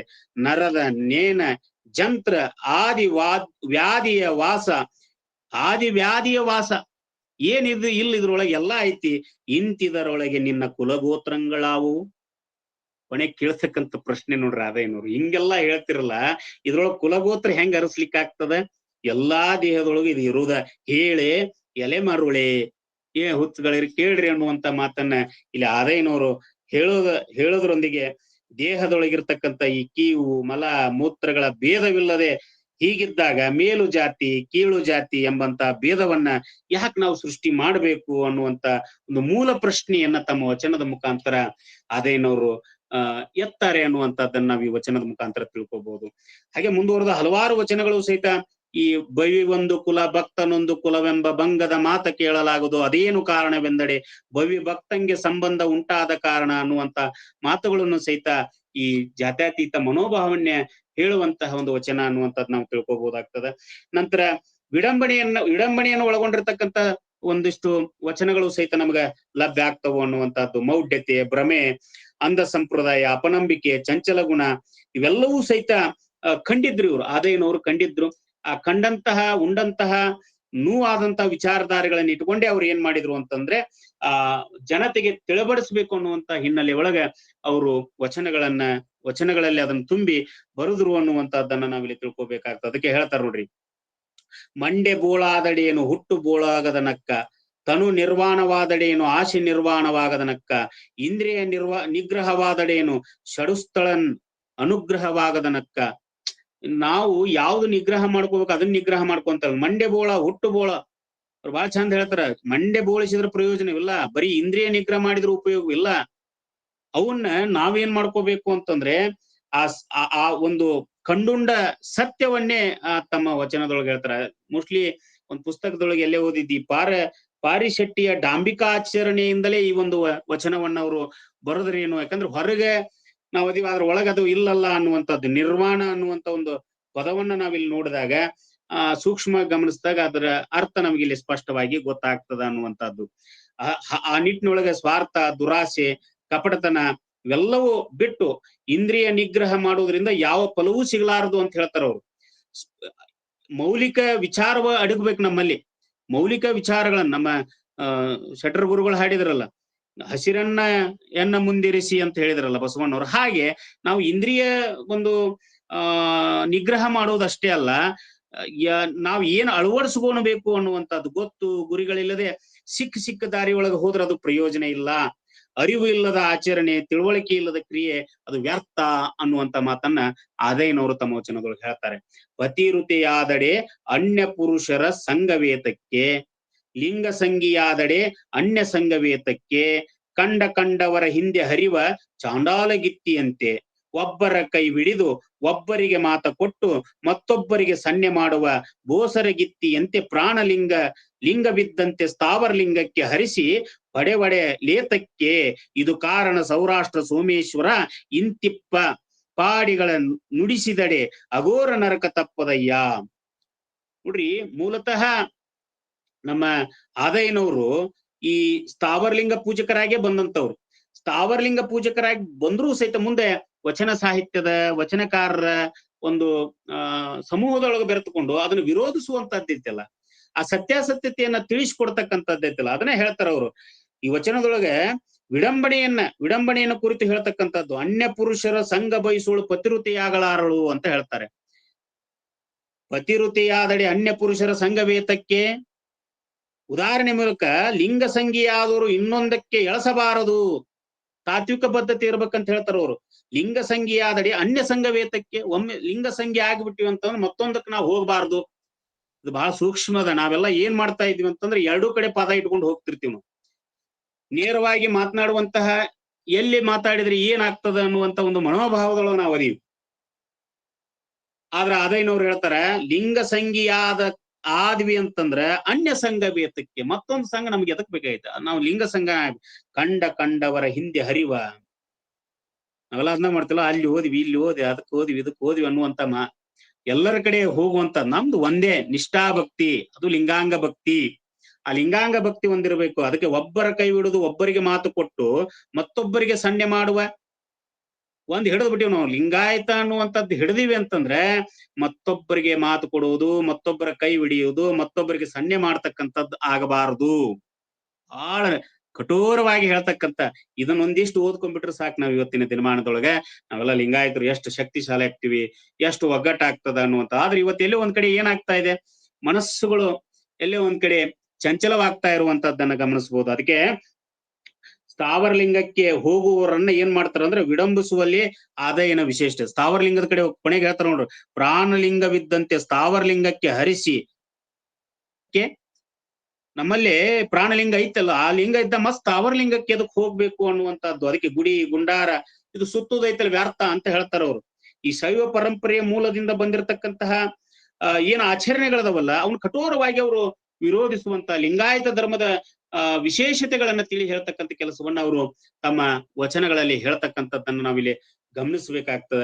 ಮರ್ಕಟ ದರ್ಪಣವ ಹಿಡಿದೊಡ ನೋಡಿ ತನ್ನ ಪ್ರತಿಬಿಂಬವ ಕಂಡು, ಎಲ್ಲ ಹಂಗಾಗಿವಿ ಅಂತ ಹೇಳ್ತಾರ ಅವ್ರು. ಏನು ಅಂತಂದ್ರೆ ಮರ್ಕಟ ಪ್ರತಿಬಿಂಬ, ತನ್ನ ಕನ್ನಡಿ ಒಳಗ್ ತನ್ನ ಪ್ರತಿಬಿಂಬ ನೋಡಿ, ಮರ್ಕಟ ದರ್ಪಣ ನೋಡಿ ಅದನ್ನ ಮರ್ಕಟ ಅಂತ ಹೆಂಗ ಬಯಸ್ತದಲ್ಲ ಹಂಗ ಆಗ್ಬಿಟ್ಟಿವಿ ನಾವು. ಅಲ್ಲಿ ಇಲ್ಲಿ ಹೋಗಿ ನಾವು ಹಂಗ ಆಗಿದ್ದೀವಿ ಅನ್ನುವಂತ ಮಾತುಗಳನ್ನ ಇಲ್ಲಿ ನಾವು ತಿಳ್ಕೊಬೇಕು. ಅದಕ್ಕೆ ಹಾಲ ಹಿಡಿದು ಬೆಣ್ಣೆಯನ್ನ ಅರಸಲುಂಟೆ ಅವ್ರು ಹೇಳುವಂತದ್ದು. ಹಾಲನ್ನ ಹಿಡಿದು ಬೆಣ್ಣೆಯನ್ನ, ಹಾಲೈತಿ ಅಂದ್ರೆ ನಮ್ಗೆ ಅಲ್ಲಿ ಎಲ್ಲ ಸಿಗ್ತೈತಿ ಅಂತ, ಮತ್ ಬೆನ್ನಿಗೆ ಅಡ್ಡಾಡೋದ್ರೊಳಗ ಅರ್ತಿಲ್ಲ ಅನ್ನುವಂಥದ್ದನ್ನ ನಾವಿಲ್ಲಿ ತಿಳ್ಕೊ. ಅದಕ್ಕೆ ಗುರುಕೊಟ್ಟ ಲಿಂಗದಲ್ಲಿ ಎಲ್ಲ ತೀರ್ಥಗಳು ಎಲ್ಲ ಪುಣ್ಯಕ್ಷೇತ್ರಗಳು ಇವೆ ಎಂದು ಸ್ಪಷ್ಟಪಡಿಸಿದ ಈ ಶರಣರು ಲಿಂಗವ ಕಿರಿದು ಮಾಡಿ ತೀರ್ಥಲಿಂಗವ ಹಿರಿದು ಮಾಡುವವರನ್ನ ಕಂಡು ಕಟುಟಿಕೆ ಮಾಡ್ತಾರೆ. ಲಿಂಗ ಹಿಡ್ಕೊಂಡು ಕಿರಿದು ಮಾಡಿ ತೀರ್ಥಲಿಂಗ, ನನ್ಗ ಅಲ್ಲಿ ಹೋದ್ರೆ ಚಲೋ ಆಗ್ತದೆ, ಇಲ್ಲಿ ಹೋದ್ರೆ ಚಲೋ ಆಗ್ತದ, ಆ ತೀರ್ಥ ಚಲೋ, ಈ ತೀರ್ಥ. ನಮ್ಮಲ್ಲಿ ಇಷ್ಟಲಿಂಗ ಇದೆಯಲ್ಲ, ಇಷ್ಟಲಿಂಗ ಗುರುಕೊಟ್ಟ ಲಿಂಗದಲ್ಲಿ ಎಲ್ಲಾ ತೀರ್ಥಗಳುಂಟು ಅನ್ನುವಂತ ಮಾತನ್ನ ಅಲ್ಲಿ ಹೇಳ್ತಕ್ಕಂಥದ್ದು ನೋಡಿದಾಗ ಆ ನಿಷ್ಠಾಭಕ್ತಿ ನಿಷ್ಠುರ ಮಾತುಗಳು ನಮಗಲ್ಲಿ ಗೊತ್ತಾಗ್ತದ ಅನ್ನುವಂಥದ್ದು. ಹಾಗೆ ಅವರ ವಚನಗಳಲ್ಲಿ ನೀತಿ ಬೋಧನೆಗಳನ್ನು ಸಹಿತ ನಾವು ಕಾಣ್ಬೋದು. ಕಾಮ, ಕ್ರೋಧ, ಲೋಭ, ಮೋಹ, ಮದ, ಮತ್ಸರಗಳು ಇವು ಮನುಷ್ಯನ ವೈರಿಗಳು, ನಾವು ಅವುಗಳಿಂದ ದೂರ ಇರಬೇಕು ಅನ್ನುವಂತಹ ಮಾತುಗಳನ್ನು ಸಹಿತ ಅವ್ರು ಹೇಳ್ತಾರೆ. ಕಾಷ್ಟದೊಳಗೆ ಅಗ್ನಿ ಇರುವಂತೆ, ಹಾಲೊಳಗೆ ತುಪ್ಪವಿರುವಂತೆ, ತನುವಿನಲ್ಲಿ ಚೇತನವಿರುವಂತೆ ಶರಣನೂ ಸಹಿತ ಹೇಪರದೊಳಗಿದ್ದು ಇರದಂತಿರುತ್ತಾನೆಂದು ವಿಶ್ಲೇಷಣೆ ಕೊಡ್ತಕ್ಕಂಥ ಕೆಲವು ವಚನಗಳನ್ನು ಸಹಿತ ನಾವಿಲ್ಲಿ ಕಾಣಬಹುದು. ಕೊನೆಗೆ ಹೇಳ್ತಾರೆ, ಹಣ ಬಂಗಾರ ವಸ್ತ್ರ ಕಪ್ಪಡ ಬಟ್ಟೆಯಲ್ಲಿ ನೆಟ್ಟನೆ ಬಿದ್ದಿರಲು ಕಂಡು ಕಾತರಿಸಿ ಕೈ ಮುಟ್ಟಿ ಎತ್ತದ ಭಾಷೆ, ಕೊಟ್ಟಡೆ ಮುಟ್ಟದ ಭಾಷೆ, ಪರದನ ಪರಸತಿಗೆ ಅಳುಪದ ಭಾಷೆ, ಇಂತಿದಕ ಅಳುಪಿದೆನ್ ಆದಡೆ ಸೌರಾಷ್ಟ್ರ ಸೋಮೇಶ್ವರ ನಿಮ್ಮಾಣಿ ನಿಮ್ಮ ಪ್ರಮತರಾಣಿ. ಏನು ಅದ್ಭುತವಾಗಿ. ಅದಕ್ಕೆ ಈ ಪುಲಿಗೇರಿ ಪರಿಸರದ ಸಾಹಿತ್ಯವೇ ಅದೊಂದು ಮನಸ್ಸಿಗೆ ಮುಟ್ಟುವಂತಹ ಸಾಹಿತ್ಯ. ಇಲ್ಲಿರ್ತಕ್ಕಂಥ ಪ್ರತಿಯೊಂದು ಪದಗಳೇನದವಲ್ಲ, ಅವ್ರು ಬಳಸ್ತಕ್ಕಂಥ ಈ ನಾಡಿನ ಪದಗಳೇನದವಲ್ಲ, ಅವು ನಿಜಕ್ಕೂ ಸಹಿತ ಓದುಗರನ್ನ ಕಟ್ಟಿಡ್ತಕ್ಕಂಥ, ಸಂಶೋಧಕರಿಗೆ ಒಂದು ಹೊಸ ಬೆಳಕನ್ನ ಚೆಲ್ತಕ್ಕಂತ ಕೆಲಸವನ್ನ ಈ ವಚನಗಳು ಮಾಡ್ತಾವು ಅನ್ನುವಂಥದ್ದು. ಆ ಹಿನ್ನೆಲೆ ಒಳಗ ಆದಯ್ಯನವರ ವಚನಗಳು ಸಹಿತ ಪೂರಕವಾಗಿರ್ತಕ್ಕಂಥ. ಅವ್ರು ಹೇಳ್ತಾರ ಹಣ ಬಂಗಾರ ಅಂದ್ರೆ ಇಲ್ಲಿ ಹೇಳ್ತಕ್ಕಂಥದ್ದೇನು ಅಂತಂದ್ರೆ, ನಾವು ಶರಣರ ಧರ್ಮದೊಳಗ ನಾವು ಬಂದ್ವಿ ಅಂತ ಹೇಳುದಿಲ್ಲ ಬಸವಣ್ಣವ್ರು. ಪರದಣ ಒಲ್ಲೆನೆಂಬ, ಪರಸತಿಯನೊಲ್ಲೆನೆಂಬ, ಛಲಬೇಕು ಶರಣಂಗಿ ಅಂತ ಹೇಳ್ತಾರ. ಆ ನಿಟ್ಟಿನೊಳಗ ಆದಯ್ಯನವರು ಹೇಳ್ತಾರೆ, ಹಣ ಬಂಗಾರ ವಸ್ತ್ರ ಕಪ್ಪಡ ಬಟ್ಟೆಯಲ್ಲಿ ನೆಟ್ಟನೆ ಬಿದ್ದಿರಲು. ಹಣ ಬಂಗಾರ ವಸ್ತ್ರ ಒಡವೆಗಳು ಅವೆಲ್ಲ ಬಟ್ಟೆ ಅಂದ್ರೆ ದಾರಿ ಒಳಗೆ ಬಿದ್ದಿರಲು ಕಂಡು ಕಾತರಿಸಿ ಕೈ ಮುಟ್ಟಿ ಎತ್ತದ ಭಾಷೆ. ಎಂತಹ ಭಾಷೆ ರೀ ಇದು ವಚನ ಸಾಹಿತ್ಯ ಅಂತ ಹೇಳ್ತಾರ ಅವ್ರು. ವಚನ ಧರ್ಮ ಎಂತಹದ್ದಿದು, ಮುಟ್ಟು ಕೊಡಲಾರದಂತಹ ವಚನ ಧರ್ಮ ಇದು. ದಾರಿ ಒಳಗೆ ಬಿದ್ದಿದ್ರು ಸಹಿತ ಕಾತರಿಸಿ ಅವಸರಿಸಿ ಕೈ ಮುಟ್ಟಿ ಎತ್ತದ ಭಾಷೆ ಇದು. ಮುಟ್ಲಿಕ್ಕೂ ಸಹಿತ ಅದನ್ನ ನೋಡದೇ ಇರ್ತಕ್ಕಂಥ. ಅದಕ್ಕೆ ಬಸವಣ್ಣವ್ರು ಅತ್ತಲಿತ್ತ ಹೋಗದಂತೆ ಎನ್ನ ಹೆಳವನ ಮಾಡಯ್ಯ ತಂದೆ, ಸುತ್ತಿ ಸುಳಿದು ನೋಡದಂತೆ ಎನ್ನ ಅಂದಕನ ಮಾಡಯ್ಯ ತಂದೆ ಅಂತ ಹೇಳ್ತಾರಲ್ಲ, ಹಂಗ ದಾರಿ ಒಳಗೆ ಬಿದ್ದಂತಹ ಹಣ ಬಂಗಾರ ವಸ್ತ್ರ ಕಪ್ಪಡ ಬಟ್ಟೆ ಒಳಗೆ ಏನದವಲ್ಲ ಅವು ಅಂದ್ರೆ ದಾರಿ ಒಳಗೆ ಬಿದ್ದಂತವು, ಅವು ಮುಟ್ಟದ ಕೈ ಮುಟ್ಟಿ ಎತ್ತದ ಭಾಷೆ ಇದು ಅಂತ ಹೇಳ್ತಾರೆ. ಎತ್ತಿ ಕೊಳ್ಳಲಾರೆ ಅಂತ ಭಾಷೆ ಕೊಟ್ಟಂತ ಶರಣರ ಒಂದು ಮಾತಿದು. ಶರಣರೇ ಹೇಳಿದ್ದೆ, ಆದಿಕ್ಕೆ ಲಕ್ಕಂ ಹೇಳಿದ್ದಿದೆ, ಆದಿಕ್ಕೆ ಮಾರೇ ಹೇಳಿದ್ದು ಇದೆ, ಈಸಕ್ಕಿ ಆಸೆ ನಿಮಗೆ ಕೈಯ ಅಂತ ಹೇಳಿದ್ದ ಅದೇ ಹಿನ್ನೆಲೆ ಒಳಗೆ. ಪರದಣ ಪರಸತಿಗೆ ಅಳುಪದ ಭಾಷೆ. ಇದು ಎಂತಹ ಶರಣ ಧರ್ಮರಿ, ಎಂತಹ ಭಾಷೆ ಇದು, ಎಂತಹ ಒಂದು ನುಡಿ ಇದು. ಪರದಣ ಪರಸತಿಗೆ ಅಳುಪದ ಅಂದ್ರೆ ಬಯಸದ ಭಾಷೆ ಇದು, ಬಯಸದ ಇರ್ತಕ್ಕಂಥ ಶರಣ ಧರ್ಮ ಇದು. ಇದನ್ನ ಅಳವಡಿಸಿಕೊಳ್ಳುವಂತಹದ್ದು, ಇದು ವಿಶೇಷವಾಗಿರ್ತಕ್ಕಂಥದ್ದು. ಇಂತಿದ ಅಳುಪಿಂದ ಆದಡೆ ಸೌರಾಷ್ಟ್ರ ಸೋಮೇಶ್ವರ ನಿಮ್ಮಾಣಿ ನಿಮ್ಮ ಪ್ರಮತರಾಣಿ.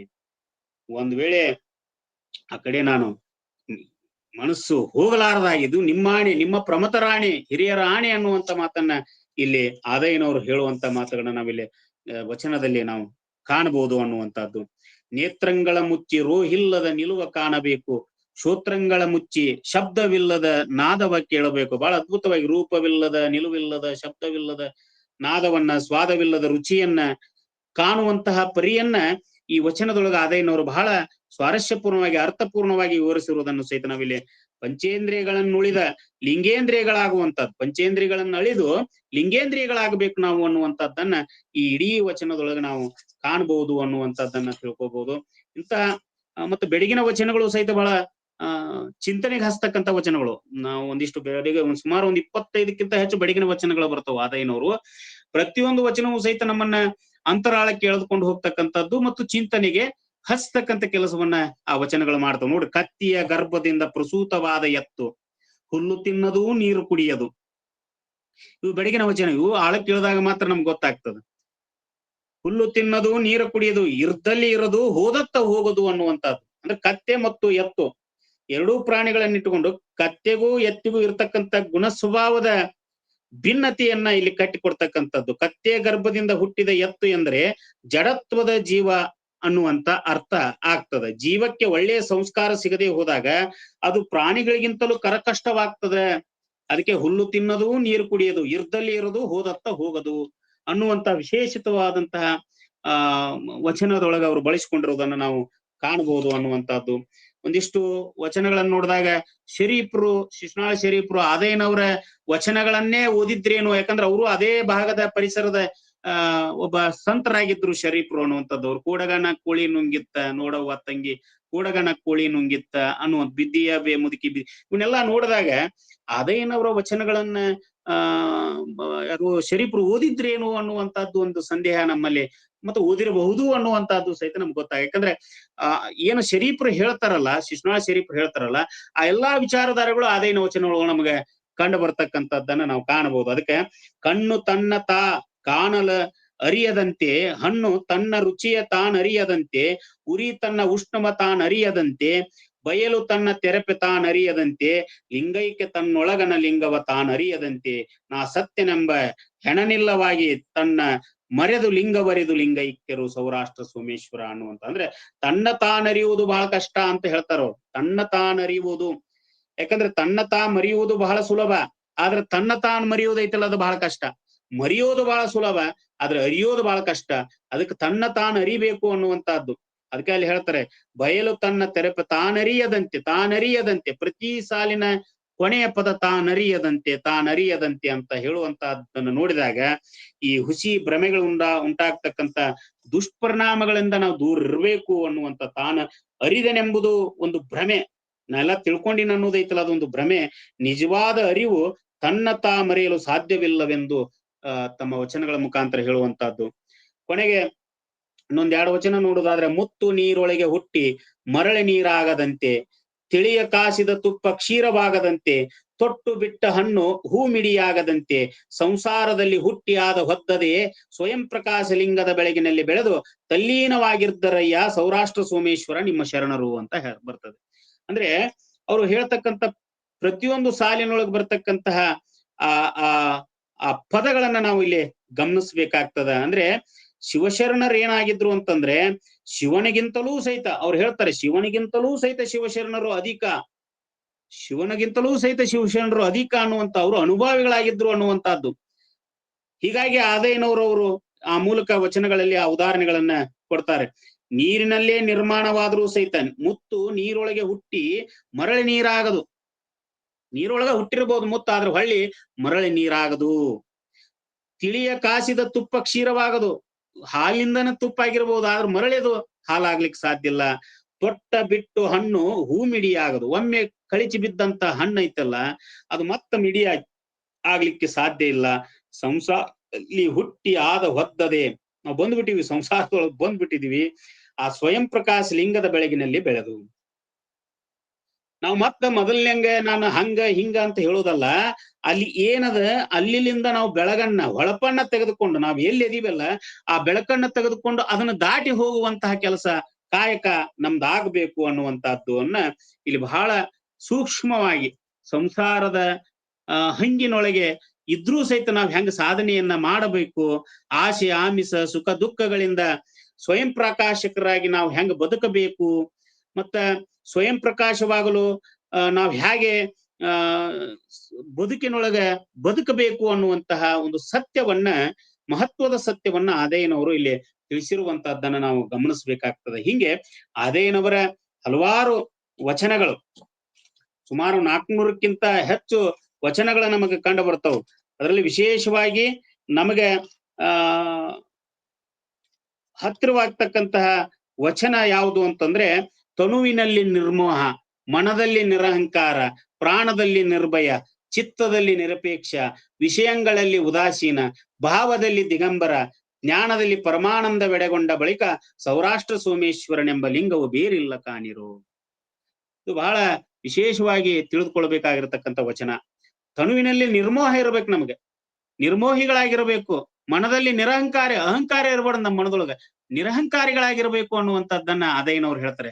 ಪ್ರಾಣದಲ್ಲಿ ನಿರ್ಭಯ, ಇಂದು ಬಪ್ಪುದು ಈಗ ಬರ್ಲಿ ಅಂತ ಹೇಳ್ತಾರೆ ಶರಣರು. ಮರಣವೇ ಮಹಾದೇವಿ ಅಂತ ಹೇಳಿದ್ರು. ನಾವು ಪ್ರಾಣದೊಳಗೆ ನಿರ್ಭಯ ಆಗಿರ್ಬೇಕು, ಭಯ ಇರಬಾರ್ದು ನಮ್ಮ ಹತ್ರ. ನಾವು ಸಾಯ್ತೀವಿ, ನಮ್ಗೆ ಹಂಗಾಗ್ತದ, ನನಗ್ ಹಿಂಗಾಗ್ತದ, ಕಾಯ ಕರ್ರನೆ ಕಂಡ್ರೇನು ಮಿರ್ರನೆ ಮಿಂಚಿದ ಅಕ್ಕಮ್ಮದೇ ಹೇಳ್ತಾಳಲ್ಲ, ಹಾಗೆ ನಾವು ಕಾಯದ ಕಡೆ ಒತ್ತು ಕೊಡಬಾರದು, ಸಾವಿನ ಕಡೆ ಒತ್ತು ಕೊಡಬಾರದು. ಹೇಗಿರ್ಬೇಕು ಅಂತಂದ್ರೆ ನಿರ್ಭಯವಾಗಿರ್ಬೇಕು ಅನ್ನುವಂಥದ್ದು. ಬೇಂದ್ರೆಯವರು ಒಂದ್ ಕಡೆ ಹೇಳ್ತಾರೆ, ನಾ ಸಾವಿಗೆ ಒಟ್ಟ ಹೆದರಂಗೆ ಇಲ್ಲ ಅಂತ ಹೇಳ್ತಾರ.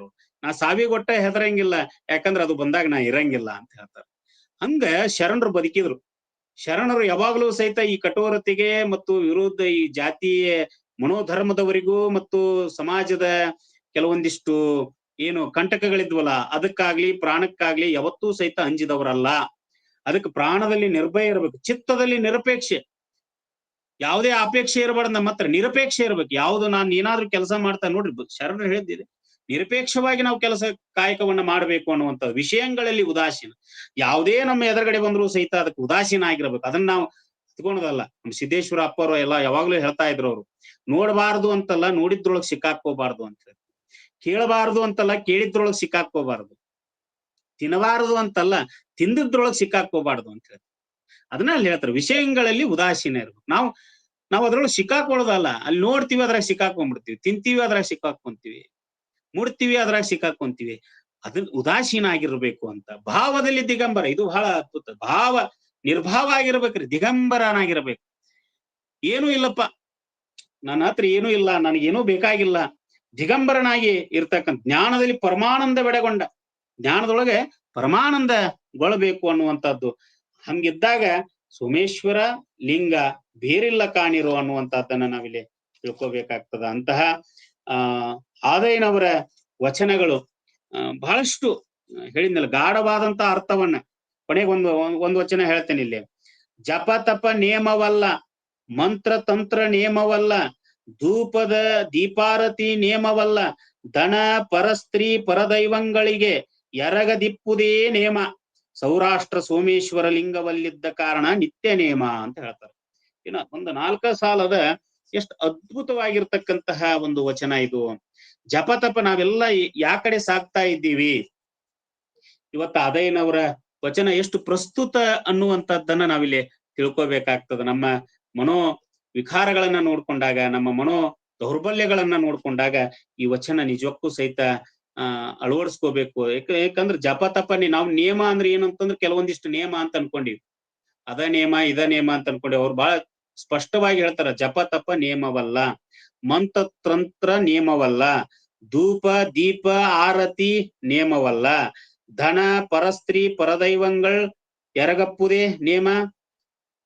ಯಾವುದು ಅಂತಂದ್ರೆ ಅವನ್ನೆಲ್ಲಾ ಬಿಟ್ಟು ಎರಗಪ್ಪುದೇ, ಅದನ್ನ ಬಿಟ್ಟು ಬದುಕುವುದೈತಲ್ಲ ಅದ ನೇಮ.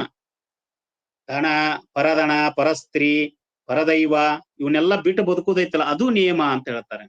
ಸೌರಾಷ್ಟ್ರ ಸೋಮೇಶ್ವರ ಲಿಂಗವಲ್ಲಿದ್ದ ಕಾರಣ ನಿತ್ಯ ನೇಮ, ಅವನೊಳಗಿದ್ರೆ ಅದ ನಿತ್ಯ ನೇಮ ಅನ್ನುವಂತಹದ್ದನ್ನ ಇಲ್ಲಿ ಹೇಳ್ತಕ್ಕಂಥದ್ದು. ಅದಕ್ಕೆ ಕ್ಷೀರ ಸಮುದ್ರದಲ್ಲಿ ಬೆರೆಸಿದ ಜಲವೆಲ್ಲ ಕ್ಷೀರವಾಗುಪ್ಪುದೆಂತಂತೆ ಮನ ನಿಮ್ಮಲ್ಲಿ ಬೆರೆಸಿದ ಬಳಿಕ ಅಹಂಕಾರವಿಲ್ಲವಾಗಿ ಪ್ರಾಣ ನಿಮ್ಮಲ್ಲಿ ಸಂಚಿತ, ಇಂತಾದ ಬಳಿಕ ಅಂಗವೆಂಬುದಿಲ್ಲ, ಸೌರಾಷ್ಟ್ರ ಸೋಮೇಶ್ವರ ಲಿಂಗವಲ್ಲದೆ ಮತ್ತೇನು ಇಲ್ಲ ಅನ್ನುವಂತಹ ವಚನವನ್ನ ನಾವು ನೋಡಿದಾಗ ಹಂಗಿರ್ಬೇಕು ಅನ್ನುವಂಥದ್ದು. ಮನ ನಿಮ್ಮಲ್ಲಿ ಬೆರೆಸಿಬಿಡ್ಬೇಕು.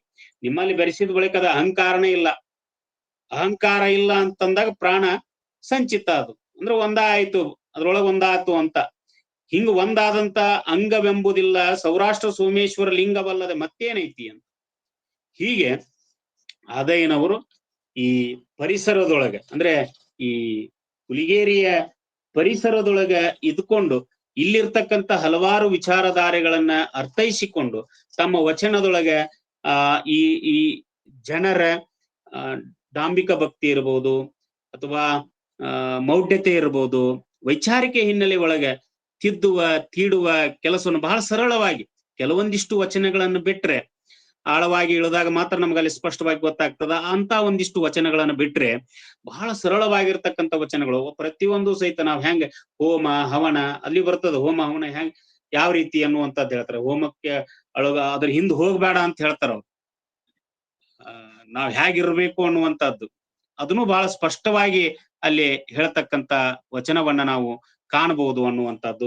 ಆ ಹಿನ್ನೆಲೆ ಒಳಗ ಆದಯ್ಯನವರು ಬಹಳ ಸ್ಪಷ್ಟವಾಗಿ ತಮ್ಮ ವಚನದೊಳಗ ಹೇಗಿರ್ಬೇಕು, ಹೇಗ್ ಬದುಕಬೇಕು ಅನ್ನುವಂತಹದ್ದನ್ನ ಅಲ್ಲಿ ಹೇಳ್ತಾರಲ್ಲ. ಕಾಷ್ಟದೊಳಗೆ ಅಗ್ನಿ ಇಪ್ಪಂತೆ, ಹಾಲೊಳಗೆ ತುಪ್ಪವಿದ್ದಂತೆ, ತನುವಿನಲ್ಲಿ ಚೇತನವಿಪ್ಪಂತೆ, ಪಿಂಡದಲ್ಲಿ ಗಣಲಿಂಗ ಪೂರ್ಣವಾಗಿಪ್ಪನಾಗಿ ಇಹಪರನಾಸ್ತಿಯಾಗಿ ನಿರ್ವಯಲ ನೈದಿನಿಪ್ಪನಯ್ಯ ಸೌರಾಷ್ಟ್ರ ಸೋಮೇಶ್ವರ ನಿಮ್ಮ ಶರಣ ಅಂತ ಹೇಳ್ತೀನಿ.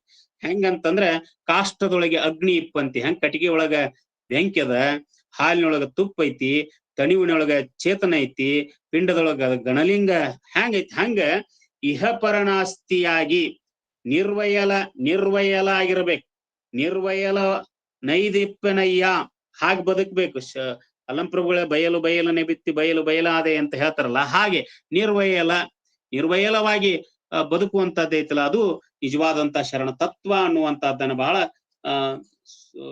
ನೇರವಾಗಿ ಕಠೋರವಾಗಿ ಇವತ್ತಿನ ದಿನಮಾನಗಳಲ್ಲಿ ಶರಣರ ವಚನಗಳನ್ನ ನಾವು ಓದ್ಕೋಬೇಕಾಗ್ಯದ. ಶರಣರ ವಿಚಾರಧಾರೆಗಳನ್ನ ತಿಳ್ಕೊಳ್ಳುವಂತ ಒಂದು ಸಮಯ ಅಂತೀವಿ ನೋಡ್ರಿ, ಆ ಸಮಯ ಇವತ್ತದ ಅನ್ನುವಂಥದ್ದು. ಇವತ್ತಿನ ವಿದ್ಯಾರ್ಥಿಗಳಿಗೆ ಆಗಿರ್ಬೋದು, ನಾವಾಗಿರ್ಬೋದು, ಎಲ್ಲವನ್ನ ಆ ವಚನಗಳ ಅರ್ಥವನ್ನ ತೆಗೆದುಕೊಂಡಾಗ ಹೇಗೆ ಬದುಕಬೇಕು, ಹೇಗೆ ಇರಬೇಕು ಅನ್ನುವಂಥದ್ದನ್ನ ಬಹಳ ಸ್ಪಷ್ಟವಾಗಿ ತಿಳಿಸುವಂತ ವಚನಗಳು ಆದಯ್ಯನವರು ಅನ್ನುವಂಥದ್ದು. ಈ ಹಿನ್ನೆಲೆ ಒಳಗೆ ಆದಯ್ಯನವರು ಈ ಪುಲಿಗೇರಿ ಸಾಹಿತ್ಯದ ಪರಿಸರದೊಳಗ ಇದ್ದು ಅಲ್ಲಿ ವಾಸ್ತವ್ಯವನ್ನ ಹೂಡಿ ಜೈನ ಮತ್ತು ಲಿಂಗಾಯತ ಧರ್ಮದ ಸಾಮ್ಯತೆಯೊಂದಿಗೆ ನೋಡ್ರಿ ಬದುಕುವುದು ಬಹಳ ಕಷ್ಟ ಇತ್ತು. ಅಂತಹದ್ದು ಅವ್ರನ್ನೆಲ್ಲ ವಿಶ್ವಾಸಕ್ಕೆ ತೆಗೆದುಕೊಂಡು ಶರಣ ಚಿಂತನೆಗಳನ್ನ ಅವರಿಗೆ ತಿಳಿಸಿ, ಜೈನ ಜಿನಾಲಯಗಳು ಒಂದೇ, ದೇವಾಲಯಗಳು ಒಂದೇ, ಎಲ್ಲಾ ಒಂದೇ ಅನ್ನುವಂತ ಮನೋಭಾವನೆಯನ್ನ ತಂದು ಸ್ಥಾವರ ಕಳಿವುಂಟು ಜಂಗಮ ಕಳಿವಿಲ್ಲ ಅನ್ನುವಂತ ಒಂದು ಸಂದೇಶದೊಂದಿಗೆ ಜನರಲ್ಲಿ ವೈಚಾರಿಕ ಪ್ರಜ್ಞೆಯನ್ನ ಮೂಡಿಸಿದಂತವ್ರು 12ನೇ ಶತಮಾನದ ಆದಯ್ಯನವರು ಅನ್ನುವಂಥದ್ದು. ವಿಶೇಷವಾಗಿ ಎಲ್ಲಾ ಶರಣರನ್ನ ಹತ್ತಿರದಿಂದ ನೋಡಿದಂತ ಒಬ್ಬ ಮಹಾನ್ ಶರಣ.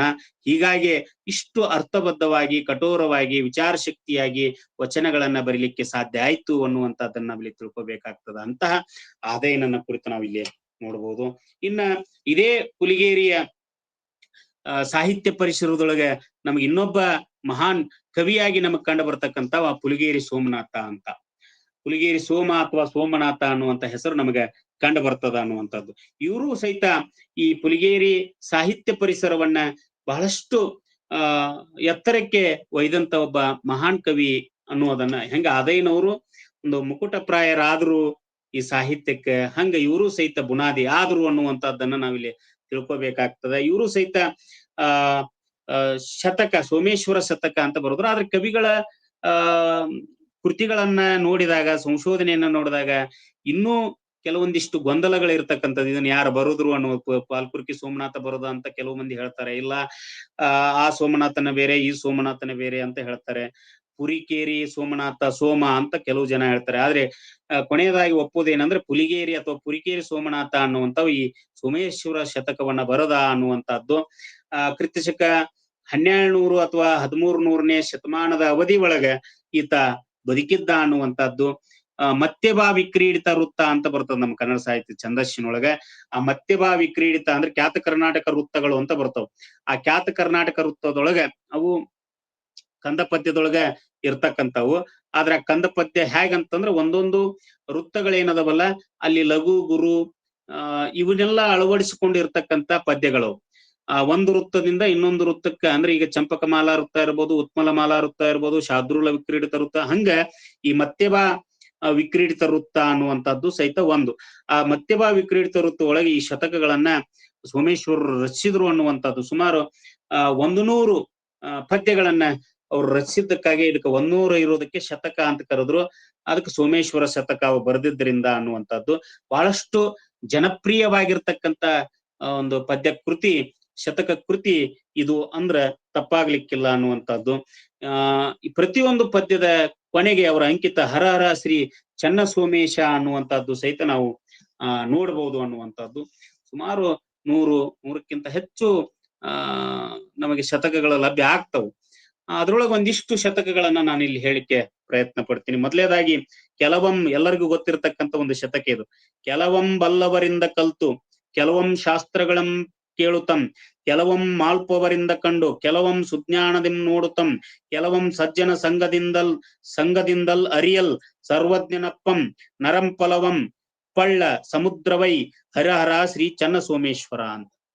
ಇದು ನಾವು ಚಿಕ್ಕವರಿದ್ದಾಗಲಿಂದ ಗುರುಗಳು ಹೇಳ್ಕೊಂತ ಬಂದಿರತಕ್ಕಂತ ಒಂದು ಶತಕದ ಒಂದು ಪದ್ಯ ಅಂತ ಹೇಳ್ಬೋದಾಗ್ತದ. ಅಂದ್ರೆ ಮನುಷ್ಯ ಒಬ್ಬ ಶರಣ ಒಬ್ಬ ವ್ಯಕ್ತಿ ಹಾಗೆ ಸುಮ್ಮನೆ ವ್ಯಕ್ತಿ ಆಗ್ಲಿಕ್ಕೆ ಸಾಧ್ಯ ಇಲ್ಲ. ಸರ್ವಜ್ಞ ಹೇಳುವ ಹಾಗೆ ಎಲ್ಲರೊಳಗೊಂದೊಂದು ನುಡಿ ಕಲಿತು ನಾ ಸರ್ವಜ್ಞನಾದೆ ಅಂತ ಹೇಳ್ತಾನಲ್ಲ, ಹಾಗೆ ಈ ಶತಕದೊಳಗೆ ಕೆಲವೊಂಬಲ್ಲವರಿಂದ ಕಲಿತು ಅಂದ್ರೆ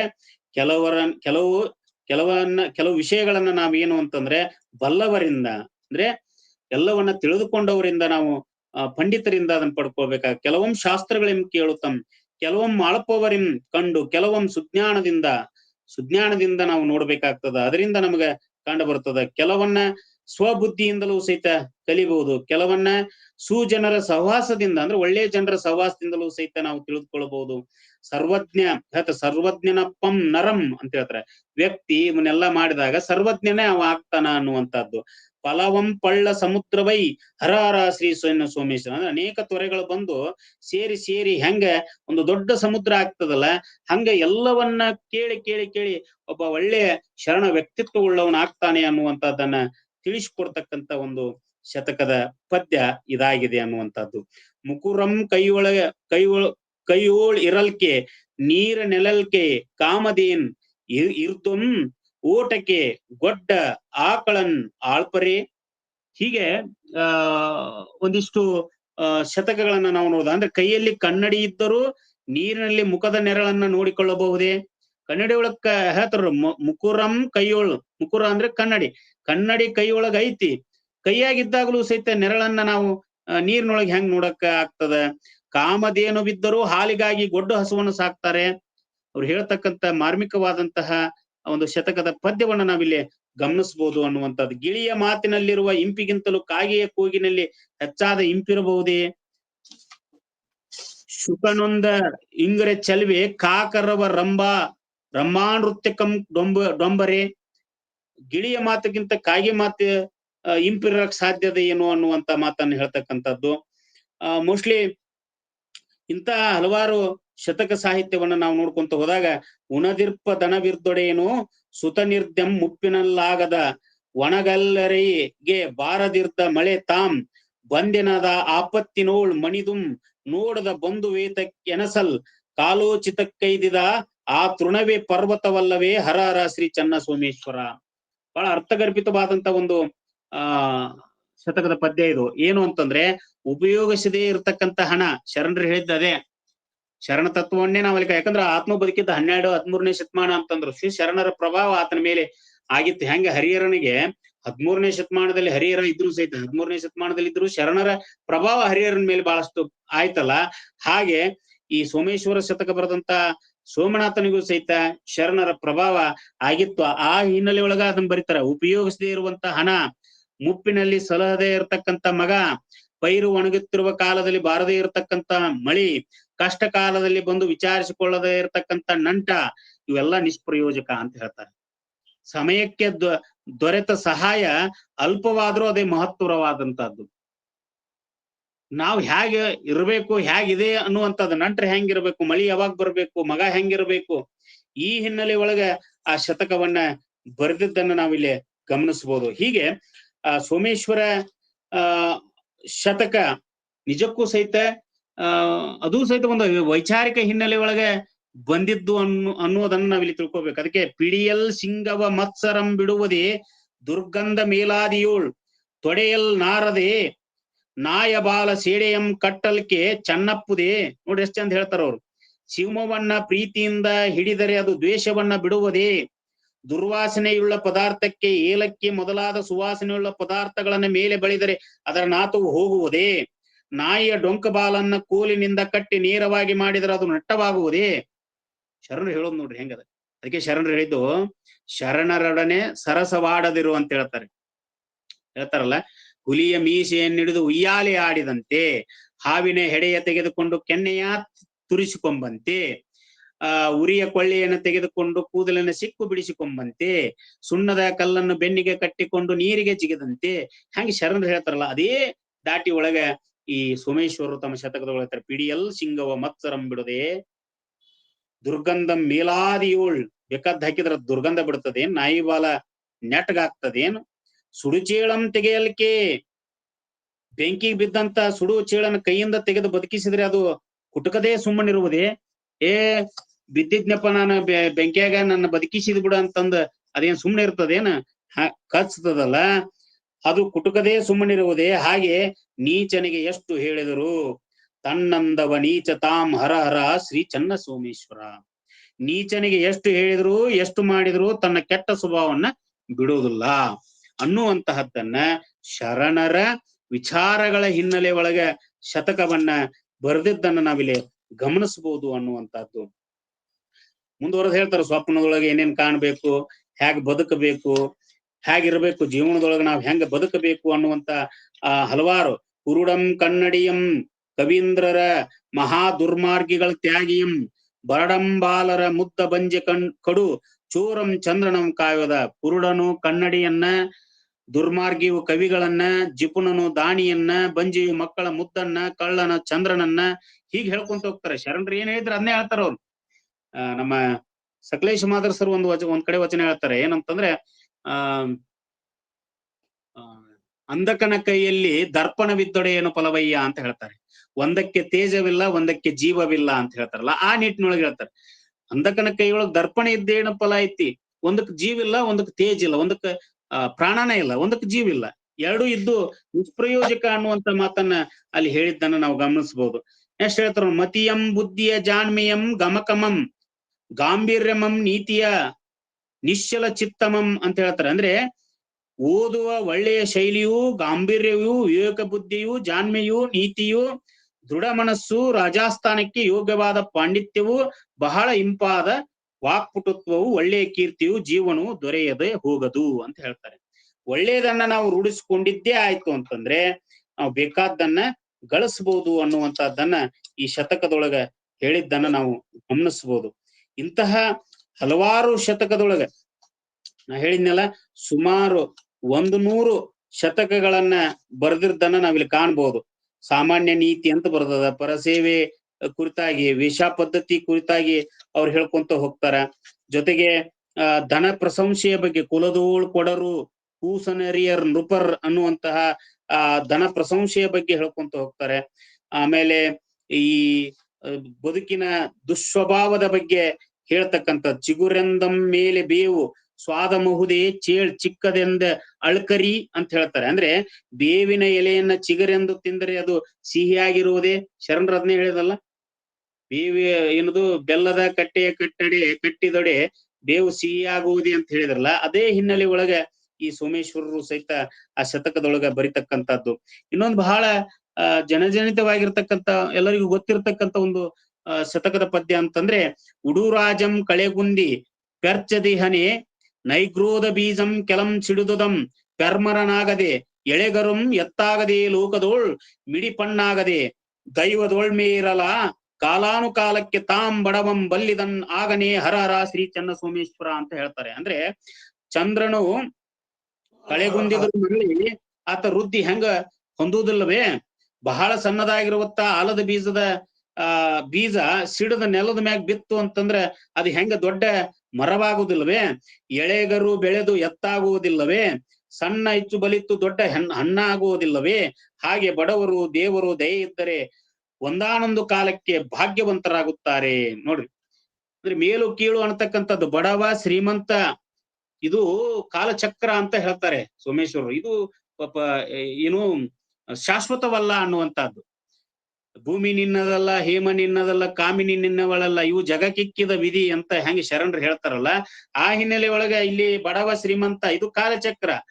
ಬಡವನು ಶ್ರೀಮಂತನಾಗ್ತಾನ, ಶ್ರೀಮಂತ ಬಡವನಾಗ್ತಾನೆ ಅನ್ನುವಂತಹ ಒಂದು ಹಿನ್ನೆಲೆ ಒಳಗ ಶತಕ ಸಾಹಿತ್ಯವನ್ನ ನಾವಿಲ್ಲಿ ಕಾಣ್ಬಹುದು. ಕೊನೆಯದಾಗಿ ಒಂದು ಅವರು ಪುಲಿಗೇರಿಯನ್ನ ನೆನೆಸ್ಕೊಂಡು ಒಂದು ಶತಕದ ಪದ್ಯವನ್ನ ಇಲ್ಲಿ ನೋಡ್ಬೋದು. ಸ್ವಾಮಿ ನನ್ನಿಂದ ನೀ ನಿಂತೊರೈಸಿದೆ ಕೃಪಾದೃಷ್ಟಿಯಂಬೀರಿ ಲೋಕ ಪ್ರೇಮಂದಾಳ್ವಿಂತು ನೀತಿ ಪ್ರಕಟಣೆಗೆ ಪಡೆ ನಾಲ್ಸಿಸರಂ ನಾಲ್ಕುಂ ನೂರಂ ಈ ಮಾಯಾಪೂರ್ಣ ಕಲ್ಯಬದ್ಧ ಗತಿಸಿ ಏಕಾರಬ್ದಲ್ಲಿರಿಸೈ ನೀ ಮಹಾತ್ಮ ಅಂಗ್ರಿಗೆತ್ತಂ ಪುಲಿಗರಿ ನಗರಿ ಶಾಸನಾಂಕ ಮಹಿಷ.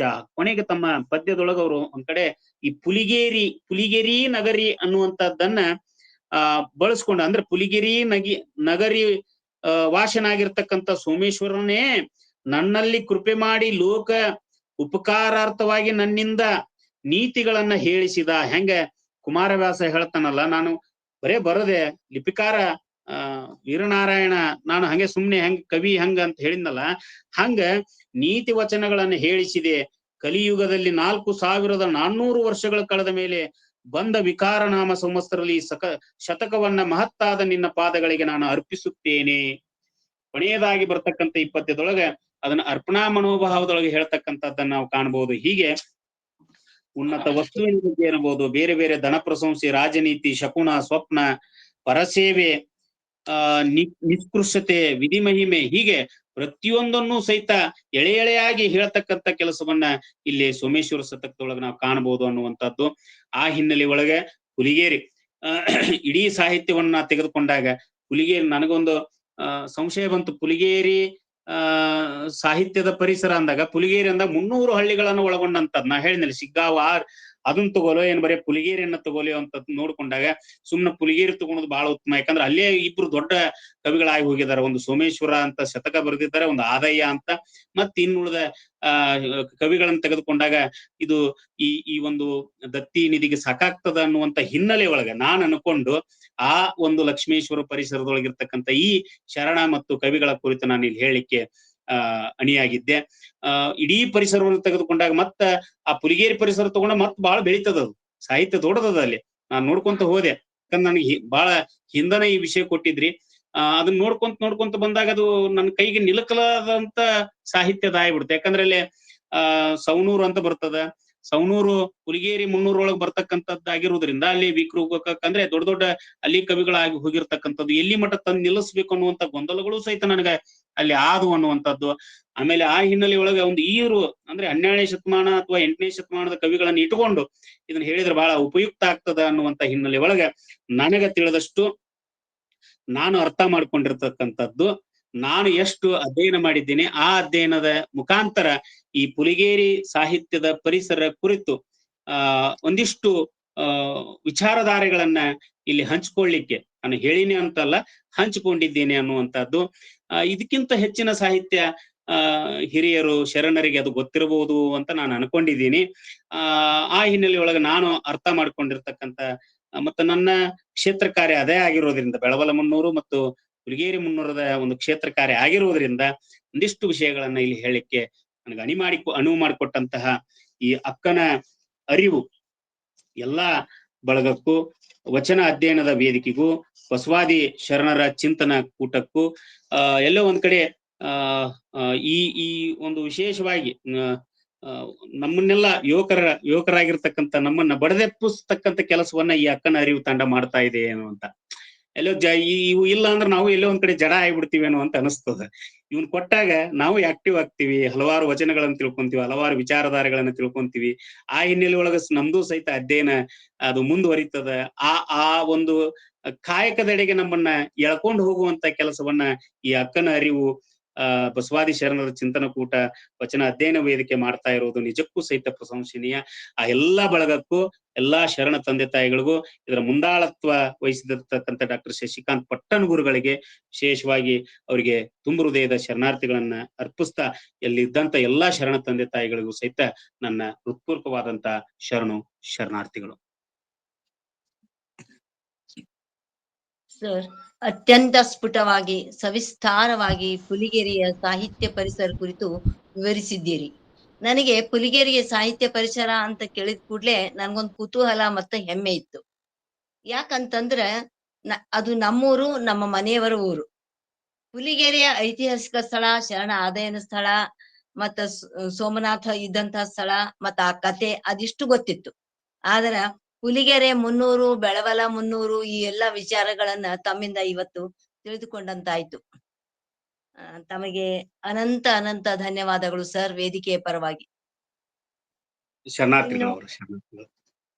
ಇನ್ನು ನಮ್ಮೆಲ್ಲ ಸಂಘಟನೆಗಳ ರೂವಾರಿಯು, ಜೀವದ ಜೀವಾಳರು, ಸತತ ಶರಣ ತತ್ವಗಳಿಗಾಗಿಯೇ ಸದಾ ಬದುಕುತ್ತಿರುವವರು ಆದ ಸೋದರ ಡಾಕ್ಟರ್ ಶಶಿಕಾಂತ್ ಪಟ್ಟಣ್ ಸರ್ ಅವರು ತಮ್ಮ ಮಾರ್ಗದರ್ಶನದ ನುಡಿಗಳನ್ನು ಹೇಳಬೇಕೆಂದು ಪ್ರಾರ್ಥಿಸುವೆ.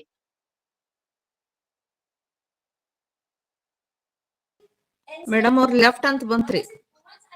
ಲೆಫ್ಟ್ ಅಂತ ಬಂತ್ರಿ. ಸಂವಾದ ತಗೋರಿ, ಆಮೇಲೆ ಬಂದ್ಬೇಕು ಮಾತಾಡ್ತಾರ. ಇಲ್ಲಿ ಬಸಮ್ಮ ಬರಂಶೆಟ್ಟಿ ಅವರು ಮಾತಾಡ್ತಾರೆ ನೋಡ್ರಿ, ದತ್ತಿ ದಾಸೋಹಿಗಳು. ದತ್ತಿ ದಾಸೋಹಿಗಳಾದ ಶರಣೆ ಬಸಮ್ಮ ಭರಮಶೆಟ್ಟಿ ಅವರು ತಮ್ಮ ತಾಯಿಯವರನ್ನು ಕುರಿತು ಒಂದೆರಡು ಮಾತುಗಳನ್ನು ಹೇಳಬೇಕೆಂದು ವಿನಂತಿಸುವೆ. ಎಲ್ಲರಿಗೂ ಶರಣಾರ್ಥಿಗಳು. ನಮ್ಮ ತಾಯಿಯವರೊಬ್ರು ಸರಳ ಜೀವಿ ಮೇಡಮ್. ಅವ್ರು ಯಾರಿಗೂ ಯಾವ ರೀತಿನೂ ಕಷ್ಟ ಕೊಟ್ಟವ್ರಲ್ಲ, ಹಗಲು ರಾತ್ರಿ ದುಡಿದು ನಮ್ಮ ಜೀವನ ಕಟ್ಟಿಕೊಟ್ಟಾರೆ. ನಮ್ಮ ತಾಯಿ ಬಟ್ಟೆ ಹೊಲಿತಿದ್ರು, ಕೈ ಬೆರಳು ಆಳತಿ ಮೇಲೆ ಬಟ್ಟೆ ಹೊಲಿದು ನಮ್ಮನ್ನೆಲ್ಲ ಸಾಕಿ ಸಲಹೆ ಇದು ಮಾಡಿ ಅವ್ರಿಗೆ ಸರ್ಕಾರಿ ನೌಕರಿ ಬಂದಿದ್ದು ಸುದ್ದ ನಮ್ಮ ಸಲುವಾಗಿ ಬಿಟ್ರು ಅವರು. ಇವ್ರ ಬಟ್ಟೆ ಹೊಲಿಯೋದು ನೋಡಿ ಪರಿಮಳ ಮೇಡಮ್ ಅನ್ನೋರು ಕುರ್ಕೋಟದಾಗ ಬಂದಾಗ ಇವ್ರಿಗೆ ಗೌರ್ಮೆಂಟ್ ಟೀಚರ್ ಆಗಿ ಇದು ಮಾಡ್ಕೊಂಡಿದ್ರು. ಒಟ್ರಟ್ಟಿ ಕೇಂದ್ರಕ್ಕೆ ಗಂಗಾವತಿಗೆ ಟ್ರೈನಿಂಗ್ ಸುದ್ದ ಕಳಿಸಿದ್ರಿ ಇವ್ರನ್ನ. ಆದ್ರೂ ನಮ್ಮ ಸಲುವಾಗಿ ಎಲ್ಲ ಬಿಟ್ರು ಅವರು. ಹೋಗೋದು ಬಿಟ್ರು, ಬರೋದು ಬಿಟ್ರು, ಎಲ್ಲ ಬಿಟ್ರು. ನಮ್ಮ ಜೀವನ ಕಟ್ಟಲಿಕ್ಕೆ ಹಗಲು ರಾತ್ರಿ ಬಿಡು ಮಷಿನ್ ಹೊಲ್ದು ನಮ್ಮನ್ನು ಸಾಕಿ ಬೆಳೆಸಿದ್ರು. ನನ್ನ ಮಗಳ ಜೀವನ ಕಟ್ಲಿಕ್ಕೂ ಅವರೇ ಹೆಲ್ಪ್ ಆದ್ರು. ತಮ್ಮ ಹತ್ರ ಇಟ್ಕೊಂಡು ಇಂಜಿನಿಯರಿಂಗ್ ಓದಿಸಿದ್ರು ಅವಳನ್ನ. ಇವತ್ತಕ್ಕೆ ಒಂದು ದೊಡ್ಡ ಕಂಪ್ನಿಯಾಗ ಫಾರಿನ್ ಕಂಪ್ನಿಯಾಗ ಮ್ಯಾನೇಜರ್ ಆಗಿ ವರ್ಕ್ ಮಾಡ್ತಿದ್ದಾಳ. ನಮ್ಮ ತಾಯಿ ಋಣ ನಮ್ಮ ಮೇಲೆ ಭಾಳ ಅಂದ್ರೆ ಭಾಳ ಅದ ರೀ. ಇಷ್ಟೇ ಹೇಳ್ಬೋದ್ರಿ, ಇದಕ್ಕಿಂತ ಹೆಚ್ಚಿಗೆ ಏನೂ ಹೇಳಿಕ್ಕಾಗಲ್ಲ. ಶರಣಾರ್ಥಿಗಳು ಮೇಡಮ್. ತಾಯಿ ಹೃದಯ ಅನ್ನುವಂತಹದ್ದೇ ಅಂತದ್ದು. ಅದರ ಅಂತಃಕರಣಕ್ಕ ಒಂದು ಮಿತಿ ಅನ್ನುವಂತಹದ್ದೇ ಇಲ್ಲ. ಆ ತಾಯಿ ಕರಳು ಅಂತ ಅನ್ನುವಂತಹದ್ದೇ ಆ ರೀತಿ ಮಾಡ್ತದ. ಅಂತಹ ತಾಯಿಗೆ ಈ ಒಂದು ವೇದಿಕೆಯ ಮೂಲಕ ನಮ್ಮೆಲ್ಲರ ಪರವಾಗಿ ಅನಂತ ಅನಂತ ನಮನಗಳನ್ನ ಸಲ್ಲಿಸೋಣ. ಈ ವೇದಿಕೆಗೂ ಧನ್ಯವಾದಗಳ್ರಿ. ಪಟ್ಟಣ್ ಸರ್ಗೂ ಧನ್ಯವಾದಗಳು. ಪಟ್ಟಣ್ ಸರ್ ಜಾಯ್ನ್ ಆದ್ರು ನೋಡ್ರಿ. ಪಟ್ಟಣ್ ಸರ್ ಜಾಯ್ನ್ ಆದ್ರು. ಹಾ, ಈಗ ನಮ್ಮ ಎಲ್ಲ ಸಂಘಟನೆಗಳ ರೂವಾರಿಯೂ ಮಾರ್ಗದರ್ಶಕರು ಆದಂತ ಶರಣ ತತ್ವಗಳಿಗಾಗಿ ಬದುಕುತ್ತಿರುವಂತ ಸೋದರ ಡಾಕ್ಟರ್ ಶಶಿಕಾಂತ್ ಪಟ್ಟಣ್ ಸರ್ ಅವರು ತಮ್ಮ ಮಾರ್ಗದರ್ಶನದ ನುಡಿಗಳನ್ನು ಹೇಳಬೇಕೆಂದು ಪ್ರಾರ್ಥಿಸುವೆ. ಶರಣಾರ್ಥಿ ಕೇಳ್ತದಲ್ರಿ ಅವರ? ಹಾ, ಕೇಳಕತ್ತೈತಿ ಸರ್. ಓಂ ಶ್ರೀ ಗುರು ಬಸವಲಿಂಗಮ್ಮ. ಎಲ್ಲ ಶರಣ ತಂದೆದಾಗಲಿ ವೃತ್ತಿಪೂರ್ವಕ ಶರಣಾರ್ಥಿಗಳು ಹೇಳ್ತಾ, ನಾನು ಕಳೆದ 2 ದಿನಗಳಿಂದ ಬಸವ ಕಲ್ಯಾಣ BKD ಪ್ರಾಧಿಕಾರ ಮತ್ತು ಅನುಭವ ಮಂಟಪದ ನಮ್ಮ ರೂವಾರಿಗಳು ಅಂದ್ರೆ ಏನು ಉಸ್ತುವಾರಿ ಮಾಡ್ತಕ್ಕಂಥ ಶ್ರೀ ಬಾಬಾ ಸಾಹೇಬ್ ಗಡ್ಡೆ ಅವರ ಆಮಂತ್ರಣದ ಮೇಲೆ ನಾವು ಬಂದು ಸಾಕಷ್ಟು ಕೆಲಸ ಮಾಡಿದ್ವಿ. ಒಂದು ಸಂತೋಷದ ಸಂಗತಿ ಅಂದ್ರೆ ನಾವು ಬಹಳಷ್ಟು ದಿನ ನಾವು ವಚನ ಪರಿಷ್ಕರಣೆ ಮತ್ತು ಸಾಕಷ್ಟು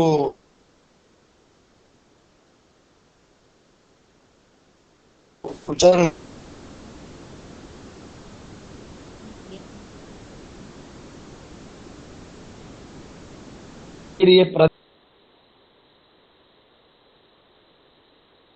ನನಗ ಎಷ್ಟು ಸಂತೋಷ ಆಗೈತಂತ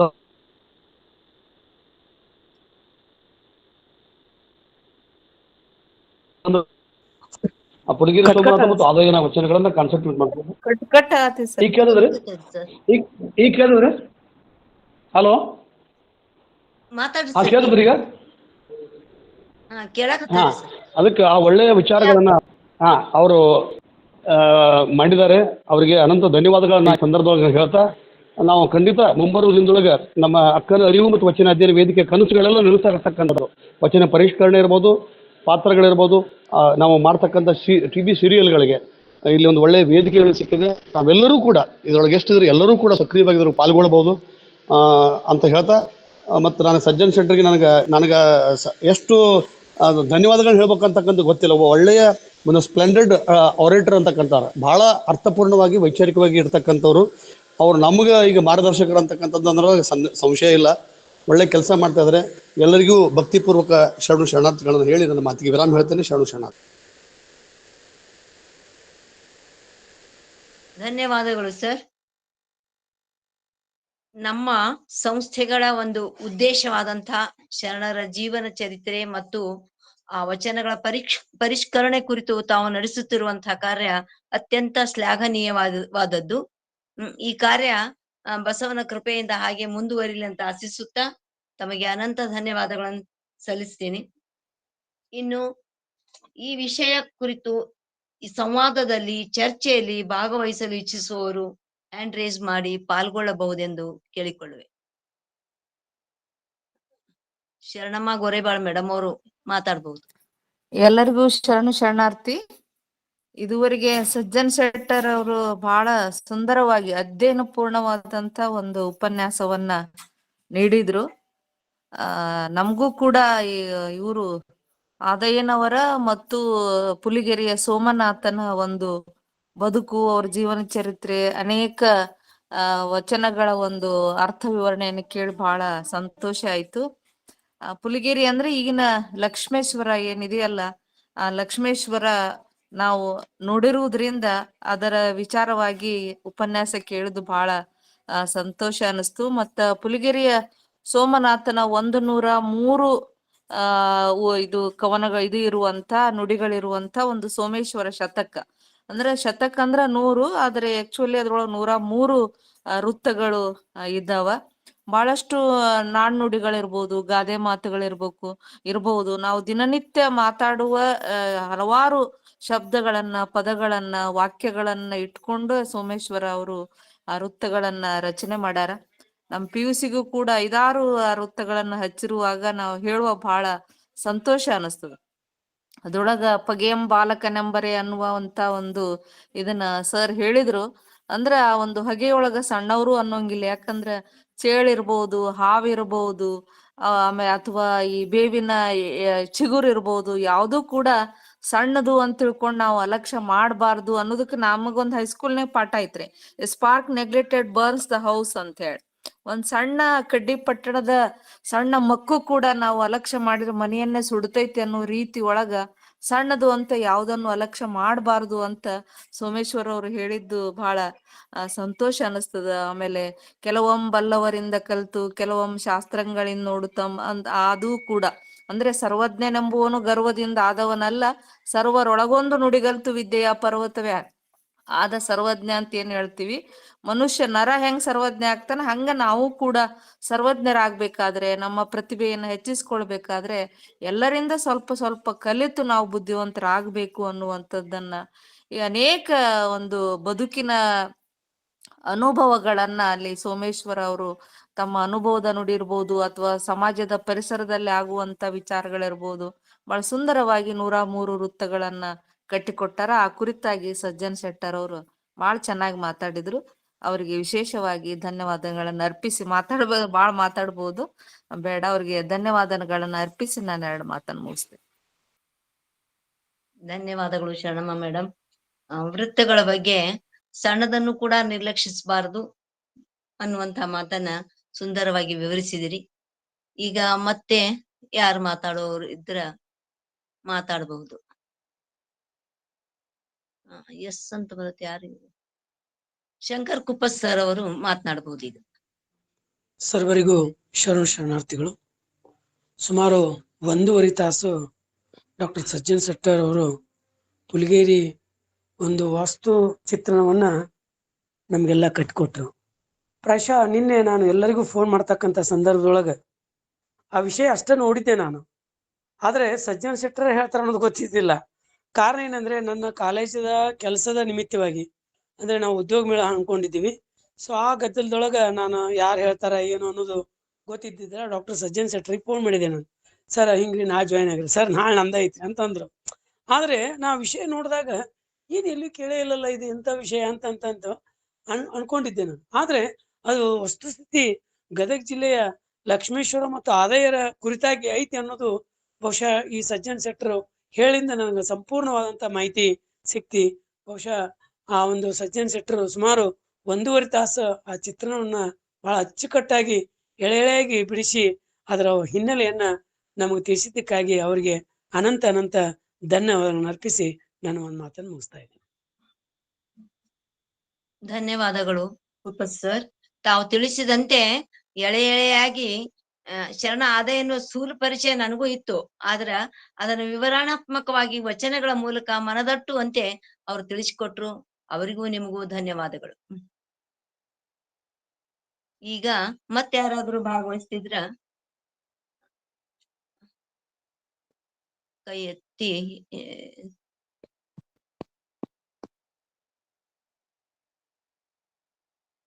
ಯಾರು ಇರ್ದಿದ್ರು ಶರಣು ಸಮರ್ಪಣೆ ತಗೊಂಡ್ಬಿಟ್ರು. ಈಗ ಶರಣು ಸಮರ್ಪಣೆ ಮಾಡಬೇಕೆಂದು ಇನ್ನೋರ್ವ ನನ್ನ ಸೋದರಿ ಶರಣೆ ಡಾಕ್ಟರ್ ಜಯಶ್ರೀ ಹಸ್ಬಿ ಮೇಡಮ್ ಅವರಿಗೆ ಕೇಳಿಕೊಳ್ಳುವೆ. ಶರಣು ಶರಣಾರ್ಥಿ. ಇಂದಿನ ವಚನ ಅಧ್ಯಯನ ವೇದಿಕೆ ಬಸವಾದಿ ಶರಣರ ಚಿಂತನ ಕೂಟ ಹಾಗೂ ಅಕ್ಕನ ಅರಿವು ಸಂಘಟನೆಗಳಿಂದ ಶರಣೆ ಬಸಮ್ಮ ಬರಂಶೆಟ್ಟಿ ಅವರ ಮಾತೋಶ್ರೀಯವರಾದ ಲಿಂಗೈಕ್ಯ ಸುಭದ್ರಾದೇವಿ ಉಪ್ಪಿನ್ ಅವರ ಸ್ಮರಣಾರ್ಥ ವಿಶೇಷ ದತ್ತಿ ಉಪನ್ಯಾಸದಲ್ಲಿ ಭಾಗವಹಿಸಿದಂತ ಎಲ್ಲ ಶರಣ ಬಂಧುಗಳಿಗೆ ಅನಂತ ನಮನಗಳನ್ನ ಸಲ್ಲಿಸ್ತೀನಿ. ಇಂದಿನ ಕಾರ್ಯಕ್ರಮದಲ್ಲಿ ವಚನ ಪ್ರಾರ್ಥನೆ ಮಾಡಿದಂತ ಡಾಕ್ಟರ್ ಮೃತ್ಯುಂಜಯ ಶೆಟ್ಟರ್ ಅವರಿಗೆ ಎಲ್ಲರ ಪರವಾಗಿ ಶರಣು ಸಮರ್ಪಣೆಯನ್ನ ಸಲ್ಲಿಸ್ತೀನಿ.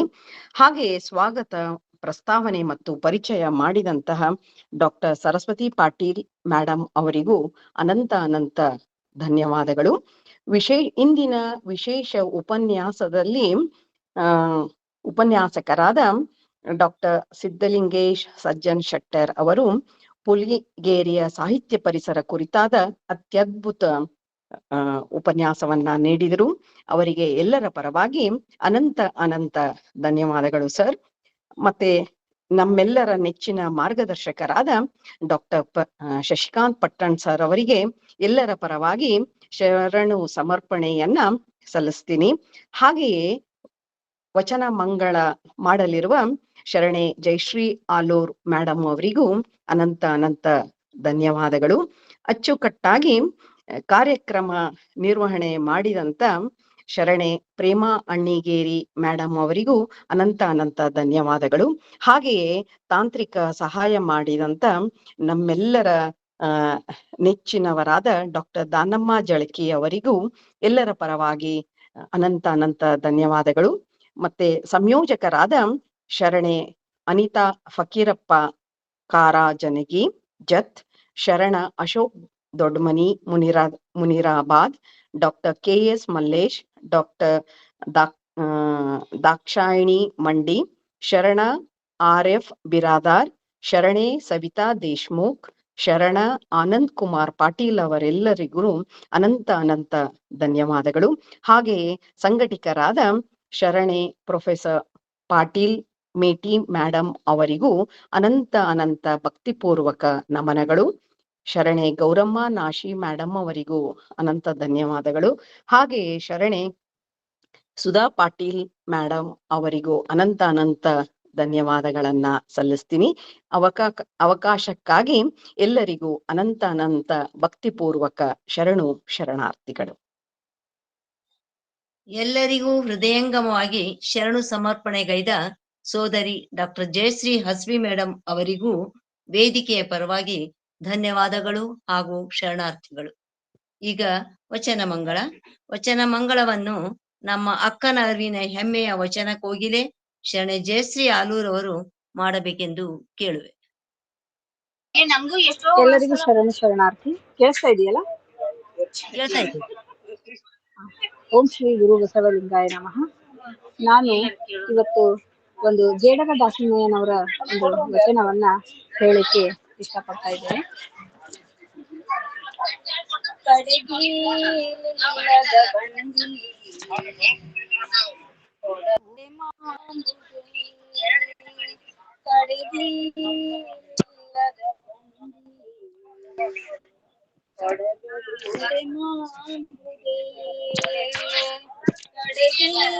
ಕಡೆಗೀಲು ಬಂದಿಗಾಧಾರ ಕಡೆಗೀಲು ಬಂದಿಗಾಧಾರ ಕಡೆಗೀಲದ ಬಂದಿ ಮಾಂಬುದೇ ಕಡುದರ್ಪವೇರಿದ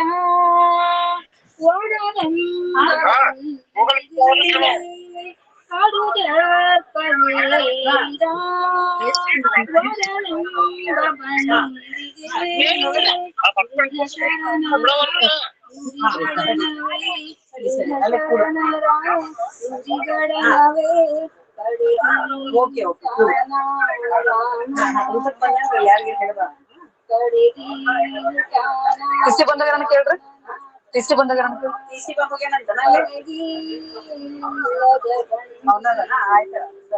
ಆಕೆ ಬಂದ್ಬಿಡ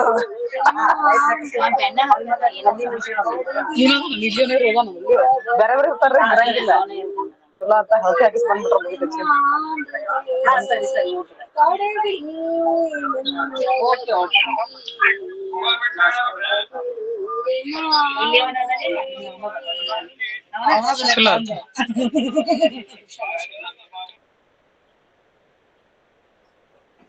ಅತ್ಯಂತ ಸುಮಧುರವಾಗಿ ವಚನ ಮಂಗಳ ಮಾಡಿದ ಶರಣೆ ಜಯಶ್ರೀ ಆಲೂರ್ ಮೇಡಮ್ ಅವರಿಗೆ ಧನ್ಯವಾದಗಳು, ಅಭಿನಂದನೆಗಳು. ಈಗ ಕಾರ್ಯಕ್ರಮ ಸಂಪನ್ನವಾಗ್ತಾ ಇದೆ. ಪ್ರತಿ ಶನಿವಾರ ಸಾಯಂಕಾಲ 5 ಗಂಟೆಗೆ ಹಾಗೂ ಪ್ರತಿ ರವಿವಾರ ಮುಂಜಾನೆ 11:25ಕ್ಕೆ ವಚನ ಚಿಂತನ ಮಂಥನ ಶರಣರ ಜೀವನ ಕುರಿತು ಉಪನ್ಯಾಸಗಳು ನಡೆಯುತ್ತವೆ. ತಾವೆಲ್ಲರೂ ತಮ್ಮ ಕುಟುಂಬ ಸ್ನೇಹಿತರೊಂದಿಗೆ ಸೇರಿ ಭಾಗವಹಿಸಬೇಕೆಂದು ವಿನಂತಿಸುವೆ. ಪಾಲ್ಗೊಂಡ ಎಲ್ಲರಿಗೂ ಹೃತ್ಪೂರ್ವಕ ಧನ್ಯವಾದಗಳು ಹಾಗೂ ಶರಣಾರ್ಥಿಗಳು.